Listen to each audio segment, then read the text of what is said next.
സഹൃദയരെ അസ്സലാമു അലൈക്കും. ഷറഫി വീഡിയോസിലൂടെ ഷറഫി പബ്ലിക്കേഷൻസിന്റെ പ്രസിദ്ധീകരണങ്ങൾ പരിചയപ്പെടാം. 1988 ഇസ്ലാമിക് യാത്രാ ഡയറി എന്ന കൊച്ചു പുസ്തകത്തോടെ തുടക്കം കുറിച്ച ഷറഫി ഇന്ന് സ്കൂൾ മദ്രസ ചാർട്ടുകൾ, ഫ്ലാഷ് കാർഡുകൾ, ഗൈഡുകൾ, SSLC +2 അറബി വർക്ക് ബുക്കുകൾ, നെറ്റ് സെറ്റ്, റഫറൻസ് പുസ്തകങ്ങൾ, അറബി കഥാപുസ്തകങ്ങൾ, ഇസ്ലാമിക് ആൻഡ് ജനറൽ പുസ്തകങ്ങൾ തുടങ്ങി ഒട്ടേറെ കൃതികളുമായി മുന്നേറുന്നു. فارحمني يا أهل التقوى ويا أهل المغفرة ويا أرحم الراحمين ويا خير الناصرين ويا خير الغافرين حسبي الله وحده ارحمني برحمتك يا أرحم الراحمين وصلى الله على سيدنا محمد وآله وصحبه أجمعين والحمد لله رب العالمين. اللهم إنك تعلم سري وعلانيتي فاقبل معذرتي وتعلم حاجتي فأعطني سؤلي وتعلم ما في نفسي. بسم الله الرحمن الرحيم. الله أكبر الله أكبر. काबे की रौनक, काबे का मंजर, अल्लाहु अकबर अल्लाहु अकबर अल्लाहु अकबर अल्लाहु अकबर. देखो तो देखे जाऊं बराबर, अल्लाहु अकबर अल्लाहु अकबर. अस्सलामु अलैकुम वरहमतुल्लाहि वबरकातुहू. अऊज़ु बिल्लाहि मिनश शैतानिर रजीम. बिस्मिल्लाहिर रहमानिर रहीम. अल्हम्दुलिल्लाहि रब्बिल आलमीन. अल्हम्दुलिल्लाहिल्लज़ी हदाना लिहादा वमा कुन्ना लिनहतदिया लौला अन हदानल्लाह. स्वलातन व सलामन ताम्मन अला रसूलिहिल अमीन ला नबिय्य बअदु व अला आलिहि व സ്വഹ്ബിഹി അജ്മഈൻ. ഈ സംഗമത്തിൻ്റെ ബഹുമാന്യനായ അധ്യക്ഷൻ ഇബ്രാഹിം മുസ്ലിയാർ അവർകളെ, ഈ സംഗമം ഔപചാരികമായി ഉദ്ഘാടനം ചെയ്യാനിരിക്കുന്ന ആദരണീയരായ മുഹമ്മദ് അബ്ദുറഹ്മാൻ മാസ്റ്റർ, വേദിയിലെ സർവാദരണീയരായ തങ്ങൾ, ഈ സംഗമത്തിൽ വളരെ താൽപ്പര്യപൂർവം കൃത്യസമയത്ത് സംബന്ധിക്കാൻ എത്തിച്ചേർന്ന ഈ മഹലിലെ കാരണവന്മാരെ, പ്രിയപ്പെട്ട സഹോദരി സഹോദരന്മാരെ, കൊച്ചു കുട്ടികളെ, വളരെ സന്തോഷമുണ്ട് ഈ ഒരു പരിപാടിയിൽ പങ്കെടുക്കാൻ. എന്നെ ഏറ്റവും സന്തോഷിപ്പിച്ച ഒരു കാര്യം, എൻ്റെ ജീവിതത്തിൽ ആദ്യമായിട്ടാണ് ഒരു വേദിയിൽ കയറി വന്ന ഉടനെ ഫാത്തിഹ വിളിച്ചൊരു പരിപാടി തുടങ്ങുന്നത്. മറ്റേതെങ്കിലും തരത്തിൽ ഇതിനൊരു കാളയോട്ടം പോലെ മെല്ലെ മെല്ലെ ആക്കി വന്നിരിക്കുന്ന ആളുകളെയൊക്കെ ബുദ്ധിമുട്ടിക്കാൻ സംഘാടകർ ഇച്ചിരി താല്പര്യമൊക്കെ കാണിക്കും. ഇത് വളരെ വ്യത്യസ്തമായിട്ട് എനിക്ക് തോന്നി. രണ്ടാമത്തത്, അധ്യക്ഷനെയും ഉദ്ഘാടനയൊക്കെ മാറ്റിവെച്ച് ചില കാര്യങ്ങളൊക്കെ നടക്കണം, അതിനുവേണ്ടി ടൈം കൃത്യമായി മാനേജ് ചെയ്യാനുള്ള ഒരു സന്നദ്ധത, അതൊക്കെ ഒരു സംഘാടകരുടെ വളരെ പ്രധാനപ്പെട്ട ചില ഗുണങ്ങളാണ്. അത് ഈ പ്രദേശത്തിലെ SYSൻ്റെ പ്രിയപ്പെട്ട സഹോദരന്മാർക്കുണ്ടാകുന്നു എന്ന് കാണുമ്പോഴുള്ളൊരു സന്തോഷം വേറെ തന്നെയാണ്. ഞാനിവിടെ അവതരിപ്പിക്കേണ്ട വിഷയം മഹല്ല്, കുടുംബം, വിദ്യാഭ്യാസം എന്ന വിഷയമാണ്. സാധാരണ ഇത്തരം വിഷയത്തിൽ ഇങ്ങനെയുള്ളൊരു സദസ്സിൽ വളരെ നേരം സംസാരിക്കുകയും എന്നിട്ട് സദസ്സുമായി ഇഴകിച്ചേരുകയും കുട്ടികളുടെ പഠനവുമായി ബന്ധപ്പെട്ട സംശയങ്ങളൊക്കെ പറഞ്ഞ് തീർത്ത് പോവുകയും ചെയ്യുന്നൊരു സ്വഭാവക്കാരനാണ് ഞാൻ. പക്ഷേ ഇന്നെനിക്ക് 11:15 കഴിയുമ്പോഴേക്കും കോഴിക്കോട് സമസ്ത ഓഡിറ്റോറിയത്തിൽ ഒരു പ്രധാനപ്പെട്ട ഒരു മഹല്ല് സമ്മേളനം, മഹല്ല് ഭാരവാഹികളുടെ സംഗമത്തിൽ പങ്കെടുക്കാനുള്ളത് കൊണ്ട് കൃത്യമായൊരു 10:50 ഞാൻ ഇവിടുന്ന് പുറപ്പെടും. ഇൻഷാ അല്ലാഹ്. അല്ലാഹു സുബ്ഹാനഹു വ തആല ചെറിയ സമയമാണെങ്കിലും നല്ല കാര്യങ്ങൾ പറയാനും അത് ഉൾക്കൊള്ളാനും ഒക്കെ നമുക്ക് തൗഫീക്ക് ചെയ്ത് അനുഗ്രഹിക്കുമാറാകട്ടെ. കുടുംബം അത് സമൂഹത്തിൻ്റെ ഏറ്റവും ചെറിയ ഒരു യൂണിറ്റാണ്. സമൂഹം എന്ന് പറയുന്നത് ഒരു വലിയ തുറയാണ്. അതിൻ്റെ ഏറ്റവും ചെറിയ യൂണിറ്റാണ് കുടുംബം. ഏറ്റവും ചെറിയ യൂണിറ്റിൽ അതിലെ ഐക്യബോധം, അതിൻ്റെ സഹിഷ്ണുത, അതിലെ പരസ്പര ബന്ധം, അതിലെ നീതിബോധം, അതിലെ ആശയവിനിമയം, അതിലെ നേതൃഗുണം, ഇതെല്ലാം ചേർന്നിട്ടാണ് ആ കുടുംബം നല്ലതാണോ ചീത്തയാണോ, ചീത്ത എന്ന് ഞാൻ ഉപയോഗിക്കുന്നില്ല, നല്ലതാണോ നല്ലതല്ലാത്തതാണോ എന്ന് തീരുമാനിക്കപ്പെടുന്നത്. വിശുദ്ധ ഖുർആനിൽ അല്ലാഹു സുബ്ഹാനഹു വ തആല ഭാര്യയും ഭർത്താവും തമ്മിലുള്ള ബന്ധത്തെക്കുറിച്ച് പരാമർശിക്കുന്നുണ്ട്. വമിൻ ആയാതിഹി അൻ ഖലഖ ലക്കും മിൻ അൻഫുസിക്കും അസ്വാജൻ ലിതസ്കുനു ഇലൈഹാ വജഅല ബൈനക്കും മവദ്ദതൻ വറഹ്മ ഇന്ന ഫീ ദാലിക ലആയാതിൻ ലിഖൗമിൻ യതഫക്കറൂൻ. അല്ലാഹുവിൻ്റെ ദൃഷ്ടാന്തങ്ങളിൽപ്പെട്ടതാണ് അൻ ഖലഖ ലക്കും മിൻ അൻഫുസിക്കും അസ്വാജൻ. നിങ്ങൾക്ക് നിങ്ങളിൽ നിന്ന് തന്നെ ഇണകളെ തന്നിരിക്കുന്നു. എന്തിനാണ് ഇണകൾ? എന്തിനാണ് കല്യാണം കഴിക്കുന്നത്? നിങ്ങൾക്ക് നിങ്ങളിൽ നിന്ന് തന്നെ ഇണകൾ എന്ന് പറയുമ്പോൾ തലമുടി കറുത്ത ഇന്ത്യക്കാരന് തലമുടി കറുത്ത ഇണകളാണ്. ആഫ്രിക്കക്കാർക്ക് മൂക്കു പരന്നിട്ടാണെങ്കിൽ മൂക്കു പരന്ന ഇണയാണ്. മുടി വെളുത്ത വെള്ളക്കാരന് മുടി വെളുത്ത ഇണയാണ്. വളരെയധികം ഹൈറ്റുള്ള ഉയരമുള്ള ആഫ്രിക്കക്കാരന് അത്ര ഉയരമുള്ള ഇണയാണ്. നിങ്ങൾക്ക് നിങ്ങളിൽ നിന്ന് തന്നെ ഇണകൾ. എന്തിനാണ്? ലിതസ്കുനു ഇലൈഹ.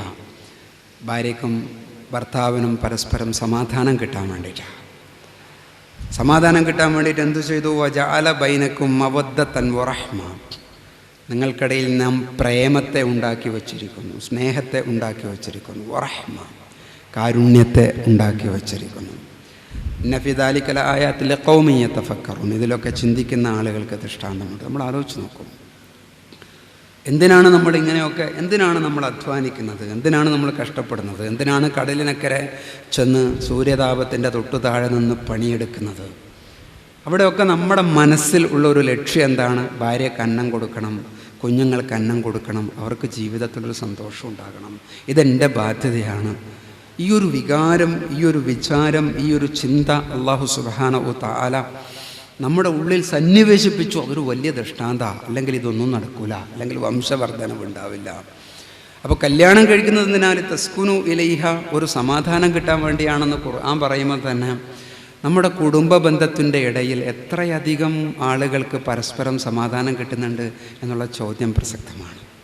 സമാധാനം കിട്ടാത്ത കുടുംബജീവിതമാണെങ്കിൽ അതിൽ ജനിക്കുന്ന കുഞ്ഞുങ്ങൾക്ക് ബുദ്ധിമുട്ടുണ്ട്, മനസ്സിന് തകരാറുണ്ട്, അവർക്ക് മാനസികമായി പിരിമുറുക്കമുണ്ട്, അവരുടെ വിദ്യാഭ്യാസത്തെ അത് ബാധിക്കുന്നുണ്ട് എന്ന് വളരെ കൃത്യമായി ആധുനിക മനഃശാസ്ത്രം നമ്മളെ പഠിപ്പിച്ച് തരുന്നുണ്ട്. അപ്പോൾ സമാധാനം കിട്ടുക എന്ന് പറഞ്ഞാൽ ചെറിയ കാര്യമല്ല. സമാധാനം കിട്ടാൻ ഇഷ്ടംപോലെ ഭക്ഷണം ഉണ്ടായതുകൊണ്ട് കാര്യമില്ല, എല്ലാവിധ ഇലക്ട്രോണിക്സ് ഉപകരണവും വീട്ടിൻ്റെ അകത്തുണ്ടായതുകൊണ്ട് കാര്യമില്ല, വാഹനം ഉണ്ടായതുകൊണ്ട് കാര്യമില്ല, ഏറ്റവും മോടി പിടിപ്പിച്ച ഏറ്റവും സുന്ദരമായ ഒരു കൊട്ടാര സമാനമായ ഒരു ബിൽഡിങ്ങിലാണ് താമസിക്കുന്നത് എന്നതുകൊണ്ടും കാര്യമില്ല. പിന്നെ എവിടെയാണ് ഈ സമാധാനം കിട്ടുക? എന്താണ് സമാധാനത്തിൻ്റെ അർത്ഥം? എങ്ങനെയാണ് കുടുംബത്തിൽ പ്രേമം ഉണ്ടാകുക, സ്നേഹം ഉണ്ടാകുക? ഈ വിഷയത്തിൽ ഒരുപക്ഷെ മുസ്ലിം സമുദായമാണ് ഇത്തരം ചിന്തയിൽ നമ്മുടെ പ്രഭാഷണങ്ങളിലൊക്കെ ധാരാളം നടക്കുന്നുണ്ട്. പക്ഷെ മുസ്ലിം സമുദായത്തിൻ്റെ അകത്താണ് ഈ ഭാര്യയും ഭർത്താവും തമ്മിലുള്ള ചേർച്ചയ്ക്ക് ഒരു ഹൃദയകാരിയായ ചേർച്ച കുറഞ്ഞു വരുന്നത് നമുക്ക് ഇടയിലാണ്. വല്ലാത്ത ബുദ്ധിമുട്ടുകൾ ഉണ്ടാകുന്ന ഒരു സാഹചര്യം മുസ്ലിം കുടുംബത്തിൻ്റെ അകത്ത് ഉണ്ട്. ഞാനൊരു ഫാമിലി ക്ലാസ്സിൽ ഭാര്യയും ഭർത്താവും ഒരുമിച്ചിരുന്നിട്ടുള്ള ഒരു 20 പേരുടെ ട്രെയിനിങ് പ്രോഗ്രാമിൽ ഞാൻ ഭർത്താക്കന്മാരോട് ചോദിച്ചു, നിങ്ങളിൽ എത്ര പേർ നിങ്ങളുടെ ഭാര്യയെ ആത്മാർത്ഥമായി സ്നേഹിക്കുന്നുണ്ട്? എല്ലാവരും കൈപൊക്കി, നമുക്കൊക്കെ ഭയങ്കര സ്നേഹമാണ് എന്ന് പറഞ്ഞിട്ട്. അപ്പം ഞാൻ പറഞ്ഞു, നിങ്ങൾ ഭാര്യയെ സ്നേഹിക്കുന്നു എന്നതിന് എന്താണ് തെളിവ്? അപ്പോൾ അവർ പറഞ്ഞു, രാവിലെ എണീറ്റ് വൈകുന്നേരം രാത്രി വരെ ഇത്ര കഷ്ടപ്പെട്ട് ഇന്ന കാര്യങ്ങളൊക്കെ ഉണ്ടാക്കി കൊണ്ടുവരുന്നത് ഞാൻ ഇവളെ നോക്കാനാണ്, ഭാര്യയെ നോക്കാനാണ്. ഭാര്യ പറഞ്ഞു, ഞാൻ അലക്കുന്നു, തേക്കുന്നു, ഭക്ഷണം ഉണ്ടാക്കുന്നു, ഇവർ കഴിച്ചതിന് ശേഷം മാത്രം ഞാൻ കഴിക്കുന്നു, ഇവർ വരുന്നത് വരെ ഉറങ്ങാതെ ഞാൻ കാത്തിരിക്കുന്നു, പിന്നെ സ്നേഹമല്ലാതെ വേറെന്താണുള്ളത്? അപ്പം ഞാൻ ഭർത്താവിനോട് വീണ്ടും ചോദിച്ചു, നിങ്ങളുടെ ഭാര്യ 2-3 ദിവസം നിങ്ങൾക്കിഷ്ടപ്പെട്ടതല്ലാത്ത ഭക്ഷണമാണ് ഉണ്ടാക്കി വെച്ചതെങ്കിൽ നിങ്ങളുടെ മനോഭാവം എന്തായിരിക്കും? അപ്പോൾ പറഞ്ഞു, ഞാൻ ചിലപ്പോഴൊക്കെ ചൂടാവാറുണ്ട് എന്ന് പറഞ്ഞു. ഇഷ്ടപ്പെടാത്ത ഭക്ഷണം ഉണ്ടാക്കി വെച്ചാൽ, അലക്കിയതൊന്നും ശരിയല്ലാതെയായി പോയാൽ, തേച്ചതൊന്നും വൃത്തിയായില്ലെങ്കിലൊക്കെ ചൂടാവുന്ന ഭർത്താവ് സത്യത്തിൽ യഥാർത്ഥ സ്നേഹമാണോ പങ്കുവെക്കുന്നത്? മനഃശാസ്ത്രത്തിൽ സ്നേഹത്തെക്കുറിച്ച് പറയുന്നത് അൺകണ്ടീഷണൽ ലവ് എന്നാണ്. സ്നേഹം അൺകണ്ടീഷണൽ ആകണം, ഭാര്യയും ഭർത്താവും തമ്മിൽ. എനിക്ക് ഇവിടെയുള്ള ഏതെങ്കിലും അബ്ദുൽ ബാരിയെ ഞാൻ സ്നേഹിക്കുന്നത് ഒരുപക്ഷെ അബ്ദുൽ ബാരി ഞാൻ ഇവിടെ കൊടുവള്ളിയിലെത്തുമ്പോഴേക്കും എന്നെ ഇവിടെ കൊണ്ടുവരാൻ ഒരു വണ്ടി വിട്ടതുകൊണ്ടാകാം. അത് കണ്ടീഷണൽ ലവ് ആണ്. ഞാൻ അബ്ദുൽ ബാരിയെ സ്നേഹിക്കേണ്ടത്, ഞാനല്ലെങ്കിൽ ബാക്കവിയെ സ്നേഹിക്കേണ്ടത് അൺകണ്ടീഷണലാണ്. അയാൾ എനിക്കെന്തോ ചെയ്തു തീർന്നത് കൊണ്ട് ഞാൻ അയാളെ സ്നേഹിക്കുന്നു എന്നുള്ളതല്ല. ഹൃദയവും തമ്മിൽ ചേർന്നിട്ടാണ് സ്നേഹമെങ്കിൽ നീ എനിക്കെന്തു ചെയ്തു തരുന്നു എന്നത് നോക്കിയിട്ട് ഞാൻ എന്നെ സ്നേഹിക്കുന്നു എന്നുള്ളതല്ല. എൻ്റെ മുമ്പിൽ കൗൺസിലിങ്ങിന് വന്ന ഒരു ഭർത്താവ് എന്നോട് പറഞ്ഞു, എനിക്കിവളെ ഇഷ്ടമല്ല. എന്താ കാരണം? ഞാൻ വീട്ടിൽ കയറി പോകുമ്പോൾ വൃത്തിയില്ലാത്ത വസ്ത്രം ധരിച്ച് അവളെപ്പോഴും എൻ്റെ മുമ്പിൽ നിൽക്കുക. അവൾ പുറത്തിറങ്ങി പോകുമ്പോൾ നല്ല ശരിയല്ല. അത് മുസ്ലിം സ്ത്രീ ഇസ്ലാമികമായി ആലോചിച്ചാൽ ഭർത്താവിൻ്റെ മുമ്പിൽ ഭർത്താവിനെ കാത്തിരിക്കണം, ഏറ്റവും നല്ല വസ്ത്രം ധരിക്കണം, ഏറ്റവും സുന്ദരിയായി നിൽക്കണം. എന്താ അങ്ങനെ സുന്ദരിയായി നിൽക്കാൻ പ്രവാചകർ സല്ലല്ലാഹു അലൈഹി വസല്ലം തങ്ങൾ പഠിപ്പിച്ചത്? Man is motivated through eyes and women are motivated through ears. ഏറ്റവും പുതിയ ഒരു മനഃശാസ്ത്ര വിശകലനമാണ്. Man is motivated through eyes. ഞാൻ അത്ഭുതപ്പെട്ടു പോയി. പ്രവാചകർ പഠിപ്പിച്ചു സല്ലല്ലാഹു അലൈഹി വസല്ലം, ഒരു ഭർത്താവ് വീട്ടിലേക്ക് കയറി വരുമ്പം നല്ല വസ്ത്രം ധരിച്ചു ഏറ്റവും സുന്ദരിയായി ഭർത്താവിൻ്റെ മുമ്പിൽ ഒരുതരം എക്സ്പ്രഷനോടുകൂടി നിൽക്കണം ഭാര്യ. ഇവിടെ പറഞ്ഞു man is motivated through eyes. ആണിൻ്റെ സുഖം കണ്ണിനാണ്. Women are motivated through ears. പെണ്ണിൻ്റെ സുഖം ചെവിക്കാണ്. അതുകൊണ്ടാണ് നാട്ടിലെ ടെലിഫോൺ ബില്ല് കൂടുമ്പോൾ നമ്മൾ ആലോചിക്കുന്നത് പെണ്ണ് ഫോൺ വിളിച്ചിട്ടാണ് ബില്ല് കൂടുക. മിക്കവാറും 6000-7000 ഒക്കെ വരുന്നുണ്ടെങ്കിൽ അതിൻ്റെ അർത്ഥം വീട്ടിലെ സ്ത്രീ ടെലിഫോൺ ഉപയോഗിക്കുന്നുണ്ട് എന്നാണ്. ഗൾഫിലുള്ള ഭർത്താവ് വെള്ളിയാഴ്ച ഫോൺ വിളിച്ചിട്ടില്ലെങ്കിൽ ടെൻഷൻ അടിക്കുന്ന ഭാര്യ ഒന്ന് വിളിച്ചിട്ട് 10 മിനിറ്റ് വർത്താനം പറഞ്ഞാൽ മതി, ആ ടെൻഷൻ തീരും. കാരണം പെണ്ണിൻ്റെ സുഖം ചെവിയിലാണ്, ആണിൻ്റെ സുഖം കണ്ണിനാണ്. ഒരു വീട്ടിൻ്റെ അകത്ത് ക്വാളിറ്റി ടൈം ഉണ്ടായിരിക്കണം. ക്വാളിറ്റി ടൈം എന്ന് പറഞ്ഞാൽ എന്താണ്? ഏറ്റവും ഗുണമുള്ള ടൈം. അത് എത്ര മിനിറ്റാണ്? 20 മിനിറ്റ് നേരമെങ്കിലും. 20 മിനിറ്റ് നേരം ഭാര്യയും ഭർത്താവും മക്കളും ഒക്കെ ഒരുമിച്ചിരുന്നിട്ടുള്ള ഏറ്റവും നല്ല ഒരു വിശിഷ്ടമായ സമയം ഉണ്ടാകണം. വിശിഷ്ടമായ സമയത്ത് എന്താ സംഭവിക്കുക? വിശിഷ്ടമായ സമയത്ത് എല്ലാവരും പരസ്പരം മുഖത്തേക്ക് നോക്കും, കണ്ണിലേക്ക് നോക്കും. ഭർത്താവിൻ്റെ കണ്ണിലേക്ക് നോക്കാത്ത ഭാര്യ ആ നാട്ടിൽ, ഭാര്യയുടെ കണ്ണിലേക്ക് നോക്കാത്ത ഭർത്താവാ. പിന്നെ എവിടെയാണ് സ്നേഹം ഉണ്ടാകുക? സ്നേഹത്തിൻ്റെ ഏറ്റവും പ്രധാനപ്പെട്ടൊരു കാര്യം കണ്ണിലേക്ക് നോക്കലാണ്. ബസ്സിൽ തുറന്ന് ഒരാൺകുട്ടി മറ്റൊരു പെൺകുട്ടിയുമായി പ്രേമം ആരംഭിക്കുകയാണ്. ഞാനൊരു തമാശ പറയാണ്, നമുക്കത് എഡിറ്റ് ചെയ്യാം. അവിടെ തുടക്കം കണ്ണിന്ന്. കണ്ണൊരു വല്ലാത്തൊരു സാധനമാണ്. കണ്ണിൻ്റെ ആശയവിനിമയ ശേഷി വ്യത്യസ്തമാണ്. കണ്ണുപയോഗിച്ചുകൊണ്ട് മനുഷ്യൻ കാണിക്കുന്ന കാര്യം 56% കാര്യവും ആളുകൾ സംഭാഷണം നടത്തുന്നത് അയാളുടെ ബോഡി ലാംഗ്വേജാണ്. ബോഡി ലാംഗ്വേജ് കൈയും കാലും കണ്ണും ഒക്കെ നോക്കിയിട്ട്. ബസ്സിൽ യാത്ര ചെയ്യുന്ന ഒരാൾ മെല്ലെ അയാളുടെ മുണ്ട് മുറുക്കി ഉടുക്കുകയും ബാഗിൻ്റെ സിബിടാൻ നോക്കുകയും കുടയുടെ നേരെയാക്കി വെക്കുകയും ചെയ്യുമ്പം തൊട്ടപ്പുറത്ത് ബസ് പിടിച്ചു നിൽക്കുന്ന ഞാനെന്ത് ചെയ്യുന്നു? മെല്ലെ അയാളുടെ അടുത്ത് പോയി നിൽക്കുന്നു. എന്തിനാ? ആ സീറ്റ് എനിക്ക് കിട്ടും. ഇയാൾ എന്നോട് വർത്താനം പറഞ്ഞു, ഇപ്പോൾ ഈ സീറ്റ് ഞാൻ എണീക്കാൻ പോകുന്നു പറഞ്ഞിട്ടില്ല. പറയുന്നത് 9% മാത്രമേ ഉള്ളൂ. അതുകൊണ്ട് വളരെ സൂക്ഷിക്കണം.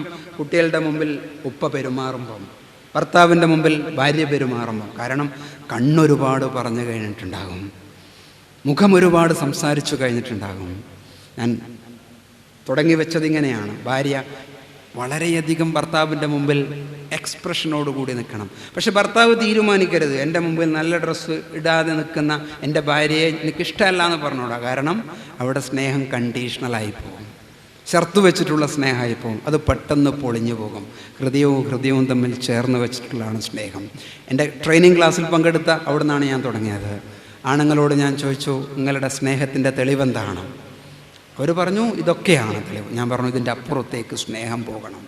ഞാനിവിടെ കൂടിയിരിക്കുന്ന ഉമ്മമാരോട് ചോദിക്കുന്നു, നിങ്ങൾ ഭർത്താക്കന്മാരെ സ്നേഹിക്കുന്നു നിങ്ങൾ പറയുന്നുണ്ടെങ്കിൽ, നിങ്ങൾ കുട്ടികളെ സ്നേഹിക്കുന്നു എന്ന് പറയുന്നുണ്ടെങ്കിൽ അതിൻ്റെ അർത്ഥം ആ സ്നേഹം പ്രകടിപ്പിക്കാനുള്ളതാണ്, ഉള്ളിൽ വെക്കാനുള്ളതല്ല.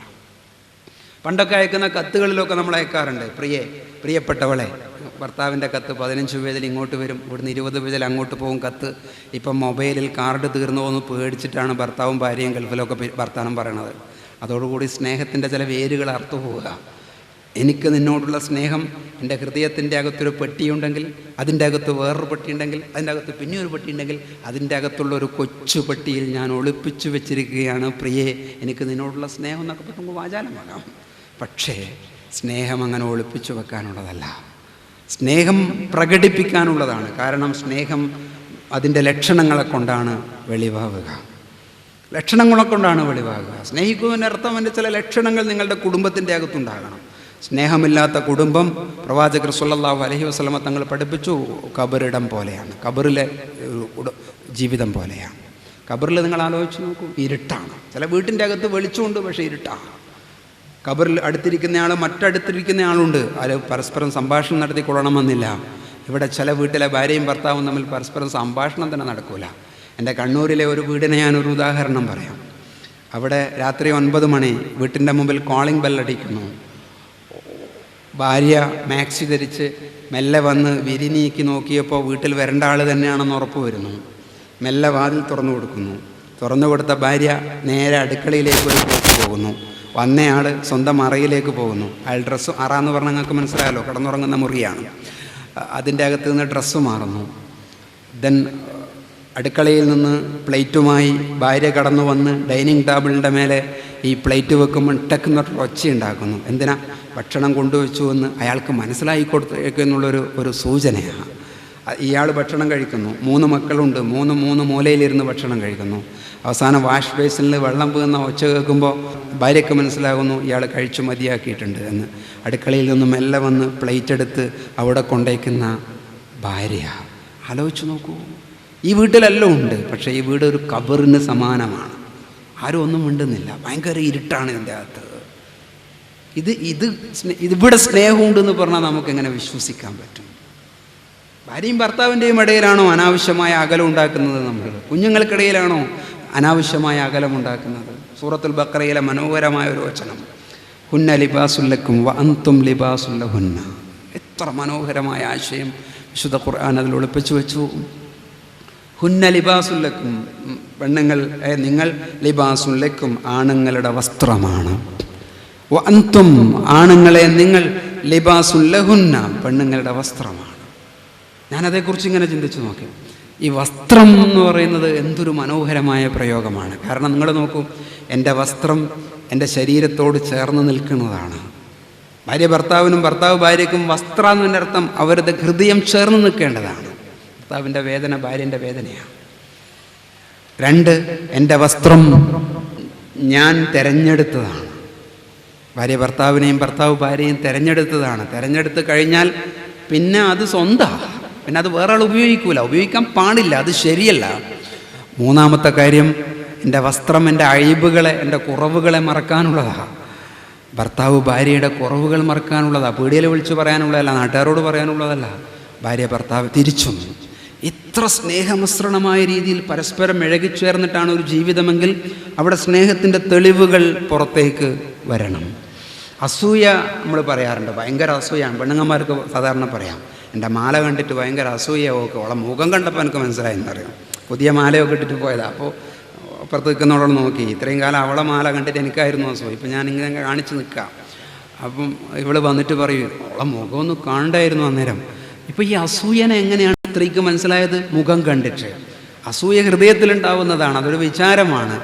അത് പ്രകടനത്തിലൂടെയാണ് മനസ്സിലാകുക. പ്രേമവും അതുപോലെ തന്നെയാണ്. സ്നേഹമുണ്ടോ അതിൻ്റെ അർത്ഥം അത് ചില ലക്ഷണങ്ങളിലൂടെ പുറത്തേക്ക് വരണം, ഒളിപ്പിച്ചു വെക്കാനുള്ളതല്ല. 1-മത്തെ ലക്ഷണം എന്താണ്? ഭാര്യയും ഭർത്താവും എവിടെയും സ്നേഹമുണ്ടെങ്കിൽ അതിൻ്റെ ആദ്യത്തെ ലക്ഷണം നന്നായി വർത്താനം പറയും എന്നാണ്, ആശയവിനിമയം നടക്കും എന്നാണ്. ആശയവിനിമയം നടക്കാതെ നിങ്ങളുടെ വീട്ടിൽ ഒന്നും ഉണ്ടായിട്ടും കാര്യമില്ല. നിങ്ങളുടെ മക്കളോട് നിങ്ങൾക്ക് സ്നേഹമുണ്ടോ അതിൻ്റെ അർത്ഥം ആ വീട്ടിൻ്റെ അകത്ത് നിങ്ങൾ കുട്ടിനോട് നല്ലോണം വർത്താനം പറയാനുണ്ട്. രാവിലെ കുട്ടികൾ എണീക്കുന്നതിന് മുമ്പ് എണീറ്റു ഇറങ്ങിപ്പോവാം. മക്കൾ ഉറങ്ങിയാലും മാത്രം പിന്നെ കയറി വരിക, എല്ലാം കൊണ്ടുകൊടുക്കുകയും ചെയ്യും. കുഞ്ഞുങ്ങളോടൊന്ന് വർത്താനം പറഞ്ഞു. നിങ്ങൾ പറയുന്നുണ്ടെങ്കിൽ തന്നെ ഒരു 1000കണക്കിന് ഗുണദോഷങ്ങൾ ഒരുമിച്ച് അങ്ങ് കൊടുക്കുക. കുട്ടിൻ്റെ പ്രായം മനസ്സിലാക്കിയിട്ട് വർത്താനം പറഞ്ഞു. 4 വയസ്സുള്ള പ്രായമുള്ള ഒരു കുഞ്ഞിനോട് വർത്താനം പറയുമ്പം നിന്നിട്ട് വാപ്പ വർത്താനം പറയാൻ പറ്റില്ല.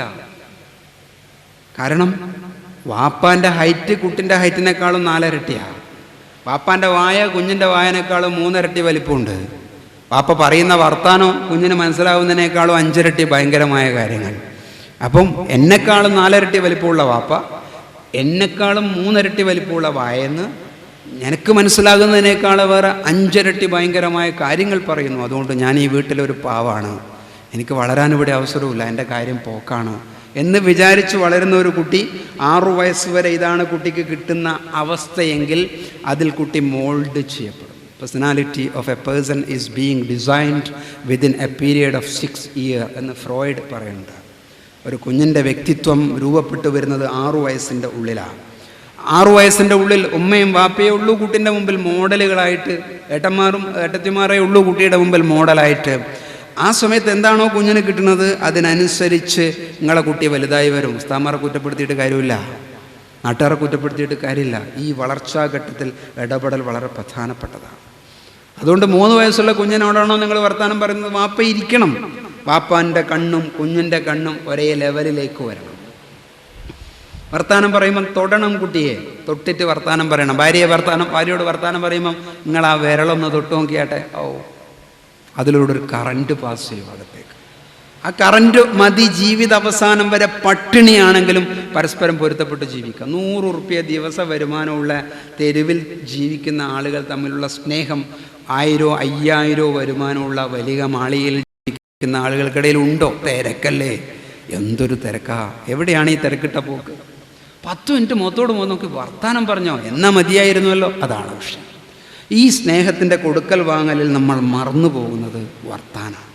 ഇനി ക്വാളിറ്റി ടൈമിൽ നമ്മളങ്ങ് ഇരുന്ന് വർത്താനം പറഞ്ഞെന്ന് വിചാരിച്ചു. TV ഓഫാക്കണം, ഗ്യാസ് ഓഫാക്കണം, ഇറുകിയ വസ്ത്രങ്ങൾ ഒഴിവാക്കണം, ലൂസായ വസ്ത്രങ്ങൾ ധരിക്കണം, കഴിയുന്നത് അലക്കിയ വസ്ത്രങ്ങൾ ധരിക്കണം. എന്നിട്ട് ഒരു വട്ടത്തിലിരുന്ന് ഭാര്യയും ഭർത്താവും മക്കളൊക്കെ ഇരുന്ന് വർത്താനം പറഞ്ഞു. ആ വർത്താനത്തിൽ ഒരിക്കലും ഞങ്ങളുടെ ഭാഷയിൽ പറഞ്ഞാൽ തിങ്കിങ് ലെവലും ഫീലിംഗ് ലെവലും തമ്മിൽ വ്യത്യാസമുണ്ട്. തിങ്കിങ് ലെവലിലേക്ക് വർത്താനം പോകാൻ പാടില്ല. വർത്താനത്തിന് ഇരിക്കുമെന്നോ ഏതാണ്ട് ഉറപ്പായി. നിങ്ങളിപ്പോൾ ഇന്ന് തന്നെ പോയിട്ട് ഭാര്യയും ഭർത്താവും തീരുമാനിച്ചു എന്തായാലും ഇൻഷാ അല്ലാഹ് രാത്രി 15 മിനിറ്റ് നേരം ഉറങ്ങുന്നതിന് മുമ്പ്. എന്തിനാ ഉറങ്ങുന്നതിന് മുമ്പ് എന്ന് പറയണമെന്നറിയാമോ?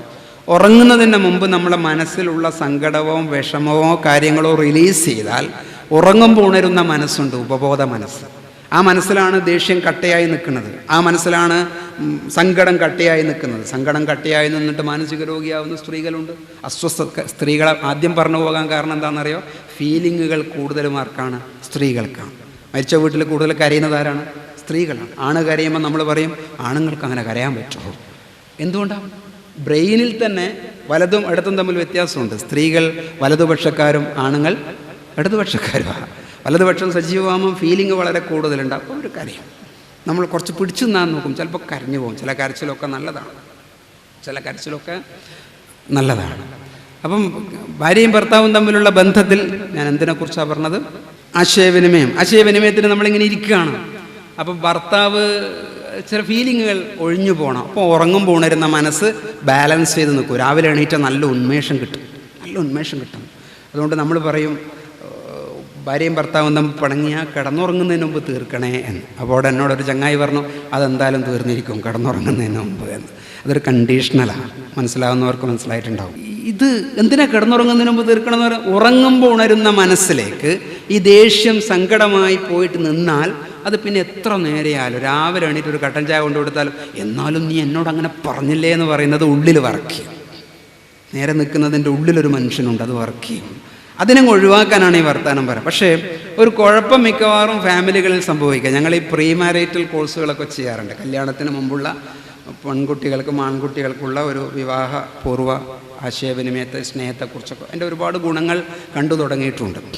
അപ്പോൾ ഈ കാര്യം നമ്മൾ പരിശീലനം കൊടുക്കാറുണ്ട്. അപ്പോൾ ക്വാളിറ്റി ടൈമിലൊരു കുഴപ്പം എന്ന് പറഞ്ഞാൽ വന്നിരിക്കുമ്പോൾ തന്നെ ഭാര്യ തീരുമാനിക്കും ഇന്ന് എന്തായാലും ആ പൊളിഞ്ഞ വാഷിംഗ് മെഷീനെ കുറിച്ച് വർത്താനം പറയണം, എന്നാലേ അത് നാളത്തേക്ക് ഒരാഴ്ചയെങ്കിലും കിട്ടണം. കുറേ ദിവസമായി ഇങ്ങനെ അലക്കിയിട്ട് നടുവേദനിക്കാന്ന് വെച്ചാൽ അത് തിങ്കിങ് ലെവലാണ്. ഇരുന്ന് രണ്ടാമത്തെ വർത്താനം ഇത്ര കാലമായി നിങ്ങളോട് പറയുന്നത് ഈ വാഷിംഗ് മെഷീനൊന്നും ശരിയായിട്ടുണ്ടെന്ന് പറഞ്ഞാൽ ഭർത്താവിൻ്റെ ഈഗോ ആയിരുന്നു. ഭർത്താവ് ഇതിനൊന്ന് പൊളിക്കാൻ നോക്കും, ഇങ്ങനെ നിനക്ക് എപ്പോഴെങ്കിലും എന്തെങ്കിലും ഇങ്ങനത്തെ പരാതി അല്ലാണ്ട് പറയാനുണ്ടായിരുന്നു. ചോദ്യം ചിഹ്നം കൊണ്ട് നിങ്ങൾ സംസാരിച്ചോ അതിൻ്റെ അർത്ഥം റിലേഷൻഷിപ്പ് പൊളിയുന്നു എന്നാണ്. മനസ്സിലായോ ഞാൻ പറഞ്ഞതില്ല? മനസ്സിലായിട്ടില്ല. ഇതിൻ്റെ ഞാനൊരു ഉദാഹരണം പറഞ്ഞുതരാം. ഞാൻ ഈ പൊതുപ്രവർത്തനവും ക്ലാസ്സും ഒക്കെ ആയിട്ട് നടക്കുന്ന ഒരാളാണ്. എൻ്റെ ഒരു ഉദാഹരണം പറയാം. ഞാൻ വീട്ടിലെത്താൻ ലേറ്റാവും. അപ്പോൾ ഞാൻ ഭാര്യയ്ക്ക് വാക്ക് കൊടുത്തു, ഇന്ന് എന്തായാലും 8 മണിക്ക് ഞാൻ വീട്ടിലെത്തും, നമുക്ക് ഒരുമിച്ച് ഭക്ഷണം കഴിക്കാം, എന്നിട്ടൊന്ന് പുറത്തിറങ്ങി നടക്കുകയൊക്കെ ചെയ്യാമെന്ന് പറഞ്ഞു. എൻ്റെ ഒരു ബാധ്യതയാണ് ഞാൻ പറഞ്ഞു. പക്ഷേ ഇന്ന് ഞാൻ വീട്ടിലെത്തിയപ്പോൾ 9 മണി. ആൾ എന്നോട് പൊരുത്തപ്പെട്ടു, കുഴപ്പമില്ല, നിങ്ങളെ പണ്ടേ മനസ്സിലാക്കിയതാണെന്നൊക്കെ ഉള്ളിൽ വെച്ച് മുപ്പര് ഭക്ഷണമൊക്കെ കഴിച്ച്. പിറ്റേ ദിവസം ഞാൻ പോകാൻ നേരത്ത് പറഞ്ഞു, ഇന്നലെ എനിക്കിങ്ങനെ സംഭവിച്ചു, അത് ഇന്ന് എന്തായാലും 7:30 റെഡിയാവും. 7:30 ഞാൻ വീണ്ടും 8:45, 1.25 മണിക്കൂർ കഴിച്ച് സഹിച്ചു. 3-ാം ദിവസം ഞാൻ പറഞ്ഞു, ഇത് ഇന്നത്തെ വാക്കാണെന്ന് പറഞ്ഞു. ഇന്നത്തെ വാക്കാണെന്ന് പറഞ്ഞിട്ട് ഞാൻ 7:30 ഞാൻ വേറൊരു പണിയെടുത്തു. ഒന്ന് ഫോൺ വിളിച്ചിട്ട് പറഞ്ഞു, ഇന്ന് എനിക്ക് ചോറ് വേണ്ട കേട്ടോ, ഇന്ന് കാര്യമായൊരു സ്ഥലത്ത് ഞാൻ കുടുങ്ങിപ്പോയിട്ടുള്ള ഭക്ഷണം കഴിച്ചിട്ട് വരാം, ഒരു 10:30 നീ കഴിച്ച് കിടന്നു. ഒരു സ്ത്രീയല്ലേ, ഒരു വികാരജീവിയല്ലേ, ഒരു മനുഷ്യ രൂപമല്ലേ, ദേഷ്യപ്പെടൂലേ? വന്ന പാടെ എന്നോട് പറഞ്ഞു, എന്നാലും മനുഷ്യ നിങ്ങളെ കൊണ്ട് ഞാൻ തോറ്റു കേട്ടോ.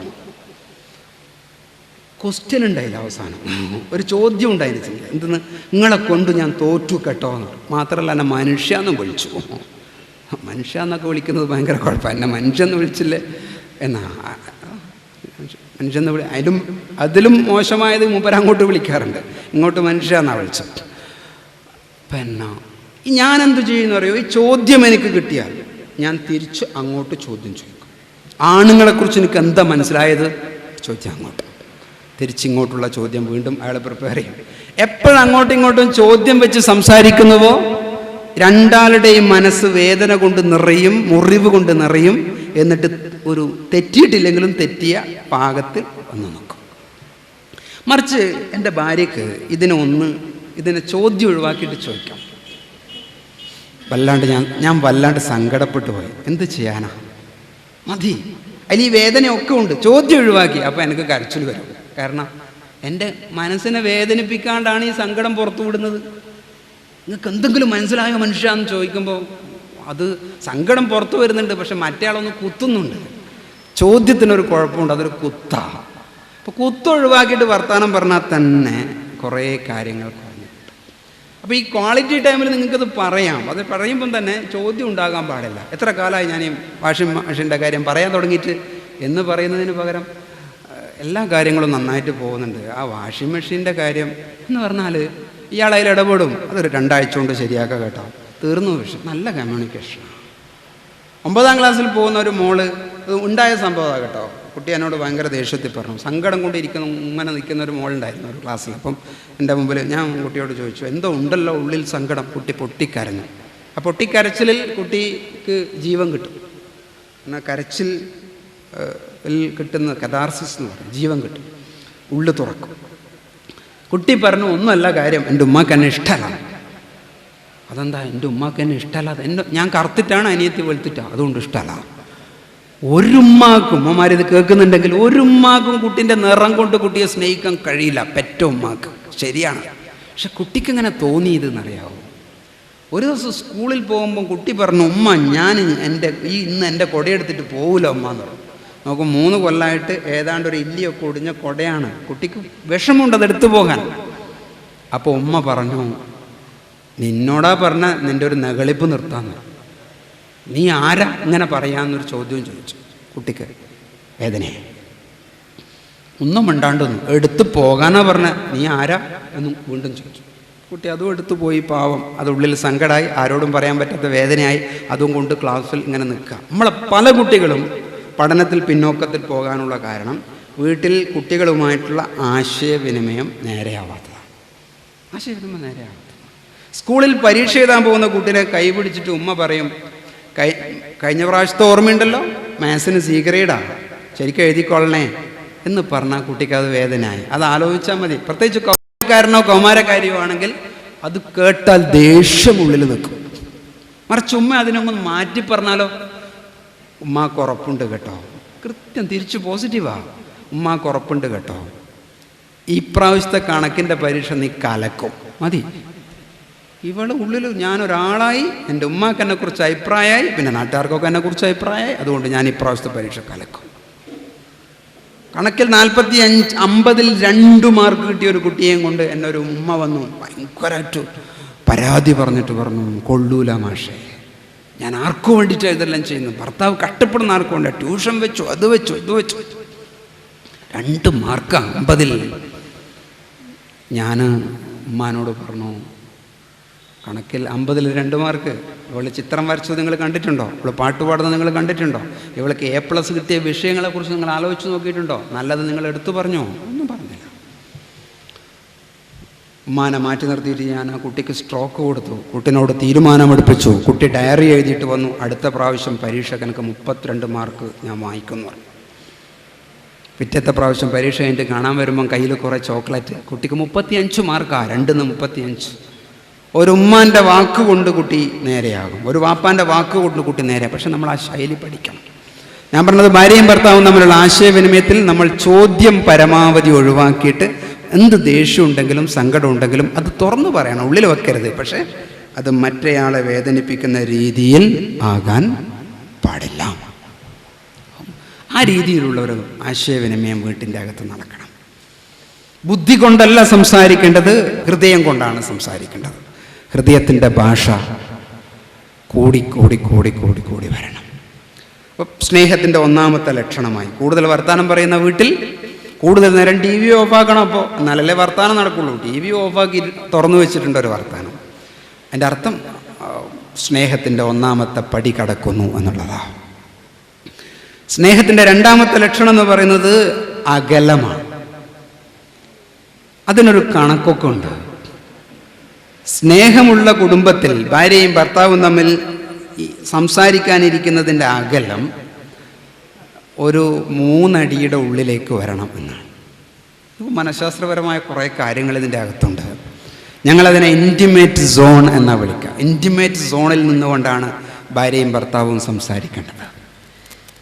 കുട്ടിയും ഉപ്പയും സംസാരിക്കേണ്ടത് ഇൻറ്റിമേറ്റ് സോണിൽ നിന്നുകൊണ്ടാണ്. ഇൻറ്റിമേറ്റ് സോൺ എന്ന് പറയുന്നത് ഞാനും ഉസ്താദും നിൽക്കുന്ന ഒരു അകലം നോക്കും, നമ്മൾ 2 അടിയുടെ ഉള്ളിലാണ്. ഞങ്ങൾ തമ്മിൽ നല്ല അടുപ്പത്തിലപ്പോൾ. ഇനി നമ്മൾ കണ്ണിലേക്ക് നോക്കി വർത്താനം പറയും കൂടി ചെയ്താലോ, കയ്യൊന്ന് തൊടുകയും കൂടി ചെയ്താലോ, ആ കമ്മ്യൂണിക്കേഷൻ, ആശയവിനിമയം വളരെ ഫലപ്രദമായി, വളരെ വളരെ ഫലപ്രദമായി. അപ്പോൾ നിങ്ങൾക്ക് കുട്ടികളെ നന്നാക്കണമെന്നുണ്ടോ? നിങ്ങൾ വർത്താനം പറയുന്നത്, നിങ്ങൾ നിന്നിട്ടും കുട്ടി വളരെ അകലെ നിന്നിട്ടും വർത്താനം പറയുന്നതിന് പകരം അവനെ വിളിക്കുക. ഇന്ന് രാവിലെ എൻ്റെ വീട്ടിലുണ്ടായ ഒരു സംഭവം. എൻ്റെ 14 വയസ്സാവുന്ന മോള് സുബഹി നിസ്കരിക്കാൻ വേണ്ടി വന്നു. അവൾ നിസ്കരിക്കാൻ നോക്കുന്ന നേരത്തെ ഞാൻ അവളെ അടുത്ത് വിളിച്ചു. ഞാൻ കൈ തൊട്ട് നോക്കുമ്പം കൈ കഴുകിയത് കുറച്ച് കുറവാണെന്ന് എനിക്ക് തോന്നി. അപ്പോൾ ഞാൻ അവളുടെ അടുത്തേക്ക് ചെന്നു. എന്നിട്ട് പറഞ്ഞു, ഇതൊന്ന് തൊട്ട് നോക്കിയാട്ടെ, ഇവിടെ നനഞ്ഞിട്ടില്ല എന്ന് എനിക്ക് തോന്നുന്നു, എന്താ നിൻ്റെ അഭിപ്രായം? ഞാൻ പറയേണ്ട കാര്യം പറഞ്ഞു. It is the rest is left you എന്ന് പറഞ്ഞു. ഞാൻ ബാക്കി ഞാൻ നിനക്ക് വിട്ടു. എനിക്കവിടെ എന്തു പറയാമെന്നറിയോ? 9ാം ക്ലാസ് വരെ മദ്രസയിൽ പഠിച്ചിട്ട് നീ ഇങ്ങനെയാണോ ഒതു കൊടുക്കാൻ പഠിച്ചതെന്ന് ചോദിക്കാൻ. അവിടെ ഞാനൊരു പാരൻ്റ് ഈഗോയിൽ നിൽക്കുന്ന ആളാവും. ഞാൻ ചൈൽഡ് ഈഗോയിൽ നിന്നിട്ട് ആ വർത്താനം പറഞ്ഞ കുട്ടിയുടെ മുമ്പിൽ. ഒരു ഉപ്പ കുട്ടിയുമാകും കുട്ടീൻ്റെ മുമ്പിൽ ആകണം. നോക്ക് നിൻ്റെ കൈ, നീ തൊട്ട് നോക്ക്, നിനക്ക് തീരുമാനമെടുക്കാം, നിനക്കതിന് വിവരമുണ്ട്. അപ്പോൾ കുട്ടി ഒരാളായി, എനിക്കറിയാൻ പോകുന്നു. അപ്പം പോയി, ഒരു പ്രശ്നം ഉണ്ടായില്ലല്ലോ, ഞങ്ങൾ തമ്മിൽ കമ്മ്യൂണിക്കേഷനും തെറ്റിയില്ലല്ലോ. നല്ല സ്നേഹം ഉണ്ടാവും എന്നോടെന്ന് ഞാൻ ഉറച്ചു. കാരണം എൻ്റെ മോളെ, എൻ്റെ കുട്ടിയെ ബഹുമാനിച്ചുകൊണ്ടാണ് ഞാൻ ഈ ആശയം അങ്ങോട്ട് കൊടുത്തത്. നിസ്കരിക്കാത്തൊരു കുട്ടിയെ നിങ്ങൾക്ക് നിസ്കരിപ്പിക്കണമോ? വിളിക്കൂ, നിങ്ങൾ അതിൻ്റെ അടുത്ത് ഇരിപ്പിക്കൂ, അവൻ്റെ വ്യക്തിത്വത്തെ ബഹുമാനിക്കൂ. പുകവലിക്കുന്ന ഒരു കുട്ടിയെ, കഞ്ചാവ് അടിക്കുന്ന ഒരു കുട്ടിയെ നിങ്ങൾക്ക് ശരിയാക്കണോ? നിങ്ങൾ അവനെ വിളിക്കൂ, അടുത്തിരിക്കൂ, അവൻ്റെ വ്യക്തിത്വത്തെ ബഹുമാനിക്കൂ. കഴിഞ്ഞ ആഴ്ച കോഴിക്കോട് ഞങ്ങൾ ഒരു ഡിസ്കഷനിൽ രാജശേഖരനുണ്ടല്ലോ ആകാശവാണിയിലെ, അദ്ദേഹം പറഞ്ഞു, തടിയൻ്റെ അവർ നസീറിനെ കിട്ടിയ 5 ദിവസം കൊണ്ട് ഞാൻ നന്നാക്കുന്നു. ഞാൻ പറഞ്ഞു, എനിക്കും കഴിയുമെന്ന് തോന്നിയെന്ന് പറഞ്ഞു. കാരണം ഉള്ളിലെവിടെ ഒരു നന്മ കിടക്കുന്നുണ്ട്. പോലീസുകാരനോട് ചില സത്യങ്ങളൊക്കെ തുറന്നു പറയുമ്പോൾ അവിടെ ഒരു നന്മയുണ്ട്. നന്മയുടെ ഒരംശം എവിടെയെങ്കിലും ഉണ്ടെങ്കിൽ അവരുടെ വ്യക്തിത്വത്തെ നമ്മൾ ബഹുമാനിക്കണം. 500 റുപ്യൻ്റെ നോട്ട് ലാറ്ററിൽ വീണാൽ എടുത്തിട്ട് കഴുകിയിട്ട് 10 പ്രാവശ്യം കഴുകി വൃത്തിയാക്കിയിട്ട് നമ്മൾ ഉപയോഗിക്കൂലേ? എന്താ കാരണം? സബ്ജക്റ്റിവിറ്റിയാണ്. അതിനൊരു വിലയുണ്ട്, മനുഷ്യജീവന് വിലയുണ്ട്. അയാളൊരു തെറ്റ് ചെയ്തു പോയിട്ടുണ്ട്, എന്ന് വിചാരിച്ചിട്ട് ആ വിലയെ നമ്മൾ കാണണം, എന്നിട്ട് മാനിക്കണം, എന്നിട്ട് സംസാരിക്കണം. ഒരൊറ്റ സംസാരം മതി ശരിയാകാൻ. അപ്പം ഈ ഒരു 2 അടിയുടെ 3 അടിയുടെ ഉള്ളിലേക്ക് വരുന്നു, ഇരിക്കുന്നു, കണ്ണിലേക്ക് നോക്കുന്നു, മറ്റേ ആളെ വേദനിപ്പിക്കാത്ത നിലക്ക് നമ്മൾ കാര്യങ്ങൾ അങ്ങോട്ട് കൊടുക്കുന്നു. ഏത് വാപ്പാക്കും നിങ്ങളെ കുട്ടിയെ പൂ പോലെ കൈകാര്യം ചെയ്യാൻ പറ്റും. പക്ഷെ നമ്മളാണ് കുഴപ്പക്കാർ, നമ്മളാണ് പ്രശ്നക്കാർ. കുല്ലു മൗലൂദിൻ യൂലദു അലൽ ഫിത്ര വഅബവാഹു യുഹവ്വിദാനിഹി വയുമജ്ജിസാനിഹി വയുനസ്സിറാനിഹി ഔ കമാ ഖാല റസൂലുള്ളാഹി സ്വല്ലല്ലാഹു അലൈഹി വസല്ലം. എല്ലാ കുഞ്ഞുങ്ങളും നല്ല പ്രകൃതിയിൽ ജനിക്കുന്നതാണ്. ചീത്തയായ കുട്ടികൾ ജനിക്കില്ല. കള്ളന്മാരുടെ കുട്ടി കള്ളനായി ജനിക്കൂല. അത് മനഃശാസ്ത്രം അങ്ങനെ പറയുന്നുണ്ട്. പാപ്പാൻ്റെയും ഉമ്മാൻ്റെയും ഗുണം കുട്ടിക്ക് കിട്ടുന്നത് ഏതൊക്കെ കാര്യത്തിലാണെന്നറിയോ? വളരെ കൃത്യമാണ്. തലമുടിയുടെ കാര്യത്തിൽ നെറ്റി എങ്ങനെയാണോ അതുപോലെ ഉണ്ടാവും, മൂക്ക് എങ്ങനെയാണോ അതുപോലെ ഉണ്ട്. എൻ്റെ ഉമ്മാൻ്റെ മൂക്കത്ത് ഇങ്ങനെ ഒരു കറുത്തതുണ്ട്, അതെനിക്കും കിട്ടിയിട്ടുണ്ട്. പാരമ്പര്യം അങ്ങനത്തത് കിട്ടും.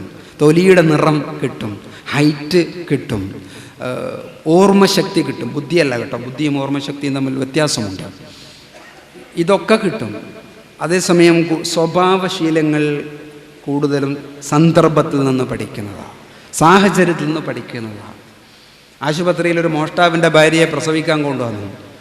അപ്പോൾ ആളുകളൊക്കെ വളരെ സംശയത്തോടു കൂടി നോക്കി, എന്താ ആശുപത്രിയിൽ സംഭവിക്കാൻ പറ്റുമെന്ന് പറയാൻ കഴിയില്ല, കാരണം മോഷ്ടാവിൻ്റെ ഭാര്യയാണ്. അബദ്ധത്തിൽ നഴ്സിൻ്റെ മോതിരം കാണാതായി പ്രസവിച്ചു കഴിഞ്ഞ പാട്. പലയിടത്തും നോക്കി, കാണുന്നില്ല. അവസാനം ജനിച്ച കുഞ്ഞ് കൈ ഉറുക്കി പിടിക്കുകയാണല്ലോ ചെയ്യുക. കയ്യിൽ നഴ്സിൻ്റെ മോതിരം കിടക്കുന്നു. എങ്ങനെയോ അബദ്ധത്തിൽ കയ്യിൽ തടഞ്ഞത് ഇങ്ങ് ഒറ്റപ്പെടുത്താൻ പഠിച്ചു. ആളുകൾ പറഞ്ഞു, കണ്ടില്ലേ, മോഷ്ടാവല്ലേ, അവൻ്റെ കുട്ടി ജനിച്ച അന്ന് തുടങ്ങിയില്ലേ കേൾക്കാം, പിന്നെ എങ്ങനെയാണ് നാട് എന്നാണ്. മദ്രസയിൽ വരുന്ന ഉസ്താദിന് ഒരുപക്ഷെ ജമാഅത്ത് കമ്മിറ്റിൻ്റെ ഭാരവാഹി പറഞ്ഞു കൊടുക്കും, ഉസ്താദെ ആ കുട്ടീനെ കണ്ടില്ലേ, നോക്കണം, വീട്ടുകാരി വളരെ മോശമാണ്, പിന്നെ സൂക്ഷിക്കണം ആ കുട്ടി. ഉസ്താദ് മുന്താറിനോട് കൂടി ചിലപ്പോൾ പെരുമാറാം. പക്ഷേ സാഹചര്യത്തിനനുസരിച്ച് കുട്ടി ചീത്തയാകാം. തിന്മ ചെയ്യുന്ന ആൾക്ക് ജനിക്കുന്ന കുട്ടി ജന്മനാ തിന്മ കൊണ്ട് വരുന്നില്ല. അത് മനഃശാസ്ത്രവും വളരെ കൃത്യമായി പഠിപ്പിക്കുന്നുണ്ട്. അപ്പം അതുകൊണ്ട് തന്നെ ഏത് കുട്ടിയെയും നമ്മളുടെ ഇടപെടൽ നേരെയാണെങ്കിൽ ഏത് കുട്ടിയെയും നമുക്ക് വഴക്കിയെടുക്കാം. പക്ഷെ ഉമ്മയാണ് നേരെയാവേണ്ടത്. എൻ്റെ മുമ്പിൽ ഒരു ടീച്ചറും ഭർത്താവും വന്നു. 2 പേരും ടീച്ചർമാരാണ്. ടീച്ചർമാർക്ക് പട്ടാളക്കാർക്കൊക്കെ ഒരു കുഴപ്പമുണ്ട്, ഭയങ്കര ചിട്ടയാണ് അവരുണ്ടാക്കാൻ നോക്കാം. ഇത്ര ചോറ് തിന്നണം, ഇത്ര തിന്നാൻ പാടില്ല, ഇത്ര സമയത്ത് ചോറ് തിന്നണം എന്നൊക്കെ പറഞ്ഞിട്ട് ഭയങ്കര കണിശമായ ചിട്ടുണ്ട്. അപ്പോൾ കുഞ്ഞു തീരെ അനുസരിക്കുന്നില്ല എന്നുള്ളതാണ് പ്രശ്നം. ഞാൻ ഉമ്മാനോട് പറഞ്ഞു, നിങ്ങളൊരൊറ്റ പണി ചെയ്താൽ മതി, 2 ആഴ്ച നിങ്ങൾ ഈ കുട്ടിക്ക് കൊടുക്കുന്ന ഉപദേശം നിർത്തിയാൽ മതി. വെറുതെ പറഞ്ഞു നോക്കിയതാണ്. കാരണം ഇവരെന്താണെന്നറിയോ, ടീച്ചിങ് നോട്ട് എഴുതുന്ന പോലെ ഉപദേശം ഇങ്ങനെ കൊടുത്ത് കുട്ടീനെ ചീത്തയാക്കിയതാണ്. ഉപദേശം കൊടുത്താലും കുട്ടികളെ ചീത്ത. കാരണം അനവസരത്തിലുള്ള ഉപദേശം, നിരന്തരമായുള്ള ഒരു ഉപദേശം, കുട്ടിയെ മാനിക്കാണ്ട് കൊടുക്കുന്ന ഉപദേശം. 2 ആഴ്ച നിർത്തി ടീച്ചർ. ഭയങ്കര ബുദ്ധിമുട്ടി കേട്ടോ ടീച്ചർ നിർത്താൻ. കാരണം കാലങ്ങളായിട്ട് ടീച്ചർ ശീലിച്ചെടുത്തൊരു കാര്യമാണ്. 2 ആഴ്ച കഴിഞ്ഞപ്പോൾ ഇയാൾ വന്നിട്ട് പറഞ്ഞു, കുറേ ശരിയായിട്ടുണ്ട് എന്ന് പറഞ്ഞു. അപ്പോൾ ആരാ കുഴപ്പം? ഞാൻ തന്നെ കുഴപ്പം, എനിക്ക് മനസ്സിലായി എന്ന് പറഞ്ഞു. നമ്മൾ കുട്ടിക്ക് നേരെ വിരൽ ചൂണ്ടുമ്പോൾ നമ്മൾ ആലോചിക്കണം, നമ്മളാണോ കുഴപ്പം? ഭർത്താവിന് നേരെ വിരൽ ചൂണ്ടുമ്പോൾ നമ്മൾ ആലോചിക്കണം, നമ്മളാണോ കുഴപ്പം? ഭാര്യയ്ക്ക് നേരെ വിരൽ ചൂണ്ടുമ്പം നമ്മൾ ആലോചിക്കണം, സത്യത്തിൽ ആരാണ് കുഴപ്പം? അപ്പോൾ ആശയവിനിമയത്തിൽ ഇത്രയൊക്കെ കാര്യങ്ങൾ നമ്മൾ ശ്രദ്ധിക്കണം. രണ്ടാമത്തത്, ആശയവിനിമയം നടക്കുമ്പോൾ സ്നേഹമുള്ള വീട്ടിൽ അത് അടുത്ത് നിന്നിട്ട് നടക്കും, കണ്ണിലേക്ക് നോക്കിയിട്ട് നടക്കും, തൊട്ടിട്ട് നടക്കും. മൂന്നാമത്തെ ഒരു കാര്യം എന്ന് പറഞ്ഞാൽ, ഏത് വീട്ടിൽ എവിടെ സ്നേഹമുണ്ടോ അവിടെ പോസിറ്റീവ് സ്ട്രോക്ക് ഉണ്ടാവും. പോസിറ്റീവ് സ്ട്രോക്ക് എന്ന് പറഞ്ഞാൽ എന്താ? നന്മ കണ്ടാൽ എടുത്തു പറയാം, നല്ലത് കണ്ടാൽ അപ്പോൾ എടുത്തു പറയും. നിങ്ങൾ നോക്കിക്കോളൂ, ആരുടെയെങ്കിലും ബന്ധം ശിഥിലമായി പോകുന്നുണ്ടെങ്കിൽ നിങ്ങൾ തുടങ്ങിക്കോ, മറ്റേയാളുടെ ഗുണം നിങ്ങൾ മെല്ലെ മെല്ലെ എടുത്തു പറഞ്ഞാൽ തുടങ്ങിയാൽ മതി, ഇപ്പുറത്തെ ആൾ ശരിയായി വരും. കാരണം ജന്മനാ മനുഷ്യൻ്റെ നെറ്റിയിൽ എഴുതി വെക്കപ്പെട്ടിരിക്കുന്നു, പ്ലീസ് ലുക്ക് മീ എന്ന, ദയവ് ചെയ്ത് എന്നെ ഒന്ന് നോക്കൂ എന്ന്. എല്ലാവരുടെ നെറ്റിയിലും ഉണ്ട്. എന്നെ ഒന്ന് മാനിക്കൂ, എന്നെ ഒന്ന് അംഗീകരിക്കൂ. ഭാര്യ പറയും, ഞാൻ ചെയ്ത എന്തെങ്കിലും ഒരു കാര്യത്തിന് നല്ലത് പറഞ്ഞോ ഭർത്താവ്, ഭയങ്കര സങ്കടമാവും. ഒരു ഭാര്യ വന്നിട്ട് പറഞ്ഞു, എനിക്ക് അയാളെ ഇഷ്ടമല്ല, വടകരയല്ല ഞങ്ങളൊരു സെൻറ്ററിൽ, ഞാൻ ജീവിതം അവസാനിപ്പിക്കാൻ തീരുമാനിക്കുന്നു, അല്ലെങ്കിൽ ഇതിനെ ഒഴിവാക്കണം ഈ ബന്ധം. ഭർത്താവ് ഇതൊന്നും അറിയണില്ല. ഭർത്താവ് വിചാരിച്ചു കാര്യങ്ങളൊക്കെ നല്ല നിലക്ക് പോകുന്നതെന്ന് പറഞ്ഞു. എന്താ പ്രശ്നം? ചെറിയ ചില പ്രശ്നങ്ങൾ പറഞ്ഞു. അപ്പോൾ എനിക്കൊരു വികൃതി തോന്നി. ഞാൻ ആ സ്ത്രീയോട് പറഞ്ഞു, നിങ്ങളുടെ ഭർത്താവ് കൊലപാതകം ചെയ്തിട്ടുണ്ട് എന്നാണല്ലോ ഞാൻ കേട്ടതെന്ന് പറഞ്ഞു. അപ്പോൾ സ്ത്രീ ഞെട്ടിപ്പോയി. മൂപ്പർ അങ്ങനെയൊന്നും ചെയ്യില്ല കേട്ടോ എന്ന് പറഞ്ഞു. അല്ല, മൂപ്പർ കള്ളവൊക്കെ ചെയ്യലുണ്ടല്ലോ നാട്ടിൽ, കള്ളത്തരമൊക്കെ കാണിച്ചിട്ടാണല്ലോ ജീവിക്കണം എന്ന് പറഞ്ഞു. മൂപ്പർ ഒരു ഹക്കും ബാത്തിലൊക്കെ ഭയങ്കരമാണ്. മൂപ്പർ കള്ളത്തരം എന്നൊരു കാര്യം മൂപ്പർക്കില്ല എന്ന് പറഞ്ഞു. മൂപ്പർ ഈ വേണ്ടാത്തരങ്ങളൊക്കെ, ഈ അവിഹിതമായ ബന്ധങ്ങളെക്കുറിച്ചൊക്കെ എന്തൊക്കെയോ ആരല്ലോ പറഞ്ഞ കേട്ടെന്നുള്ളത് ശരിയാണ്. അക്കാര്യത്തിൽ എനിക്ക് മൂപ്പര 100% വിശ്വാസമാണ് എന്ന് പറഞ്ഞു. അപ്പോൾ ഞാൻ ആ സ്ത്രീയോട് ചോദിച്ചു, കൊലപാതകം ചെയ്യാത്ത, വേശ്യാവൃത്തിക്ക് പോകാത്ത, മദ്യപിക്കാത്ത, മോഷണം ചെയ്യാത്ത ഒരാളെക്കുറിച്ചാണോ നിങ്ങളിങ്ങനെയൊക്കെ? ഓ, അത് ശരിയാണല്ലോ എന്നാ. നമുക്ക് ഇങ്ങോട്ട് മനസ്സിലാവില്ല, നമുക്ക് കുറ്റങ്ങൾ മാത്രമേ തോന്നുള്ളൂ. അത് നമ്മളൊരു കുഴപ്പമാണ്, പ്രത്യേകിച്ചും കേരളക്കാരൻ്റെ കുഴപ്പമാണ്. മാത്യു വെല്ലൂരിൻ്റെ പ്രസിദ്ധമായ ഒരു പുസ്തകമുണ്ട്. അദ്ദേഹം നല്ലൊരു സൈക്കോളജിസ്റ്റാണ്. കുടുംബ ബന്ധങ്ങളെക്കുറിച്ചൊക്കെ പറഞ്ഞത്. എനിക്ക് തോന്നേണ്ടത് അതിൻ്റെ പേര് ദാമ്പത്യം ബന്ധം ബന്ധനം എന്നാണ്. ആ പുസ്തകം ഇപ്പം വിപണിയിലുണ്ടാവില്ല. ആ പുസ്തകം ആരംഭിക്കുന്നത് കിട്ടി, നിങ്ങൾ വായിക്കണം, നല്ല പുസ്തകം. ഇങ്ങനെയാണ്: ദമ്പതിമാരെ, നിങ്ങളോടൊരു ചോദ്യം. ഞാനൊരു 12 കൊല്ലം മുമ്പ് വായിച്ചത്. കല്യാണം കഴിഞ്ഞിട്ട് നിങ്ങൾ ഭാര്യയും ഭർത്താവും സ്വർഗത്തിലേക്ക് എത്തുന്നു എന്ന് വിചാരിക്കാം. നിങ്ങൾ സ്വർഗത്തിലേക്ക് എത്തി എന്ന് വിചാരിക്കാം. അവിടെ നിങ്ങൾക്ക് വീണ്ടും കല്യാണം കഴിക്കാൻ ഒരു അവസരം ഉണ്ടാകുന്നു എന്ന് വിചാരിക്കാം. നിങ്ങൾ ആ ഭാര്യയും അപ്പുറമുണ്ട്, നിങ്ങളും കൂടെയുണ്ട്.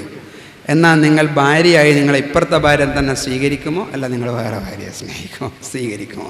നിങ്ങൾക്ക് ചോയ്സ് ഉണ്ട്, നിങ്ങൾക്ക് ആരും സ്വീകരിക്കാം. മറ്റേ ഭാര്യയ്ക്ക് പണക്കൊന്നുമില്ല നിങ്ങൾ സ്വീകരിക്കാത്തതിൻ്റെ പേരിൽ. പക്ഷെ നിങ്ങൾ ആരെ സ്വീകരിക്കും?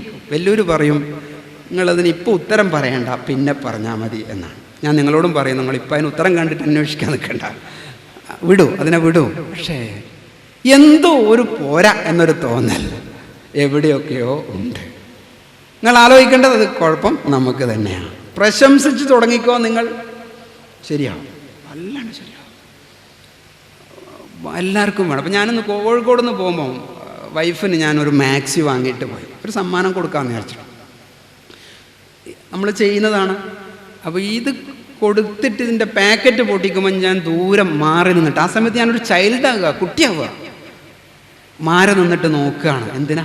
പടച്ചോനെ ഇഷ്ടാവണേ, ഞാനൊരു 10-200 റുപ്യക്ക് വാങ്ങിച്ചൊരു സാധനം ഇഷ്ടാവണേ, എനിക്ക് പ്രശംസ കിട്ടണം. ഇയാളത് പൊളിച്ചിട്ട് പറഞ്ഞു, പച്ചക്ക പുള്ളിയുള്ളത് തന്നെ വാങ്ങിനല്ലേ, നിങ്ങൾ സാധാരണ അങ്ങനത്തെ വാങ്ങുന്നുള്ള എനിക്കറിയാമെന്ന് പറഞ്ഞിട്ട് കട്ടുമ്മലിട്ടിട്ട് അങ്ങ് പോയി അടുക്കളയിലേക്ക്.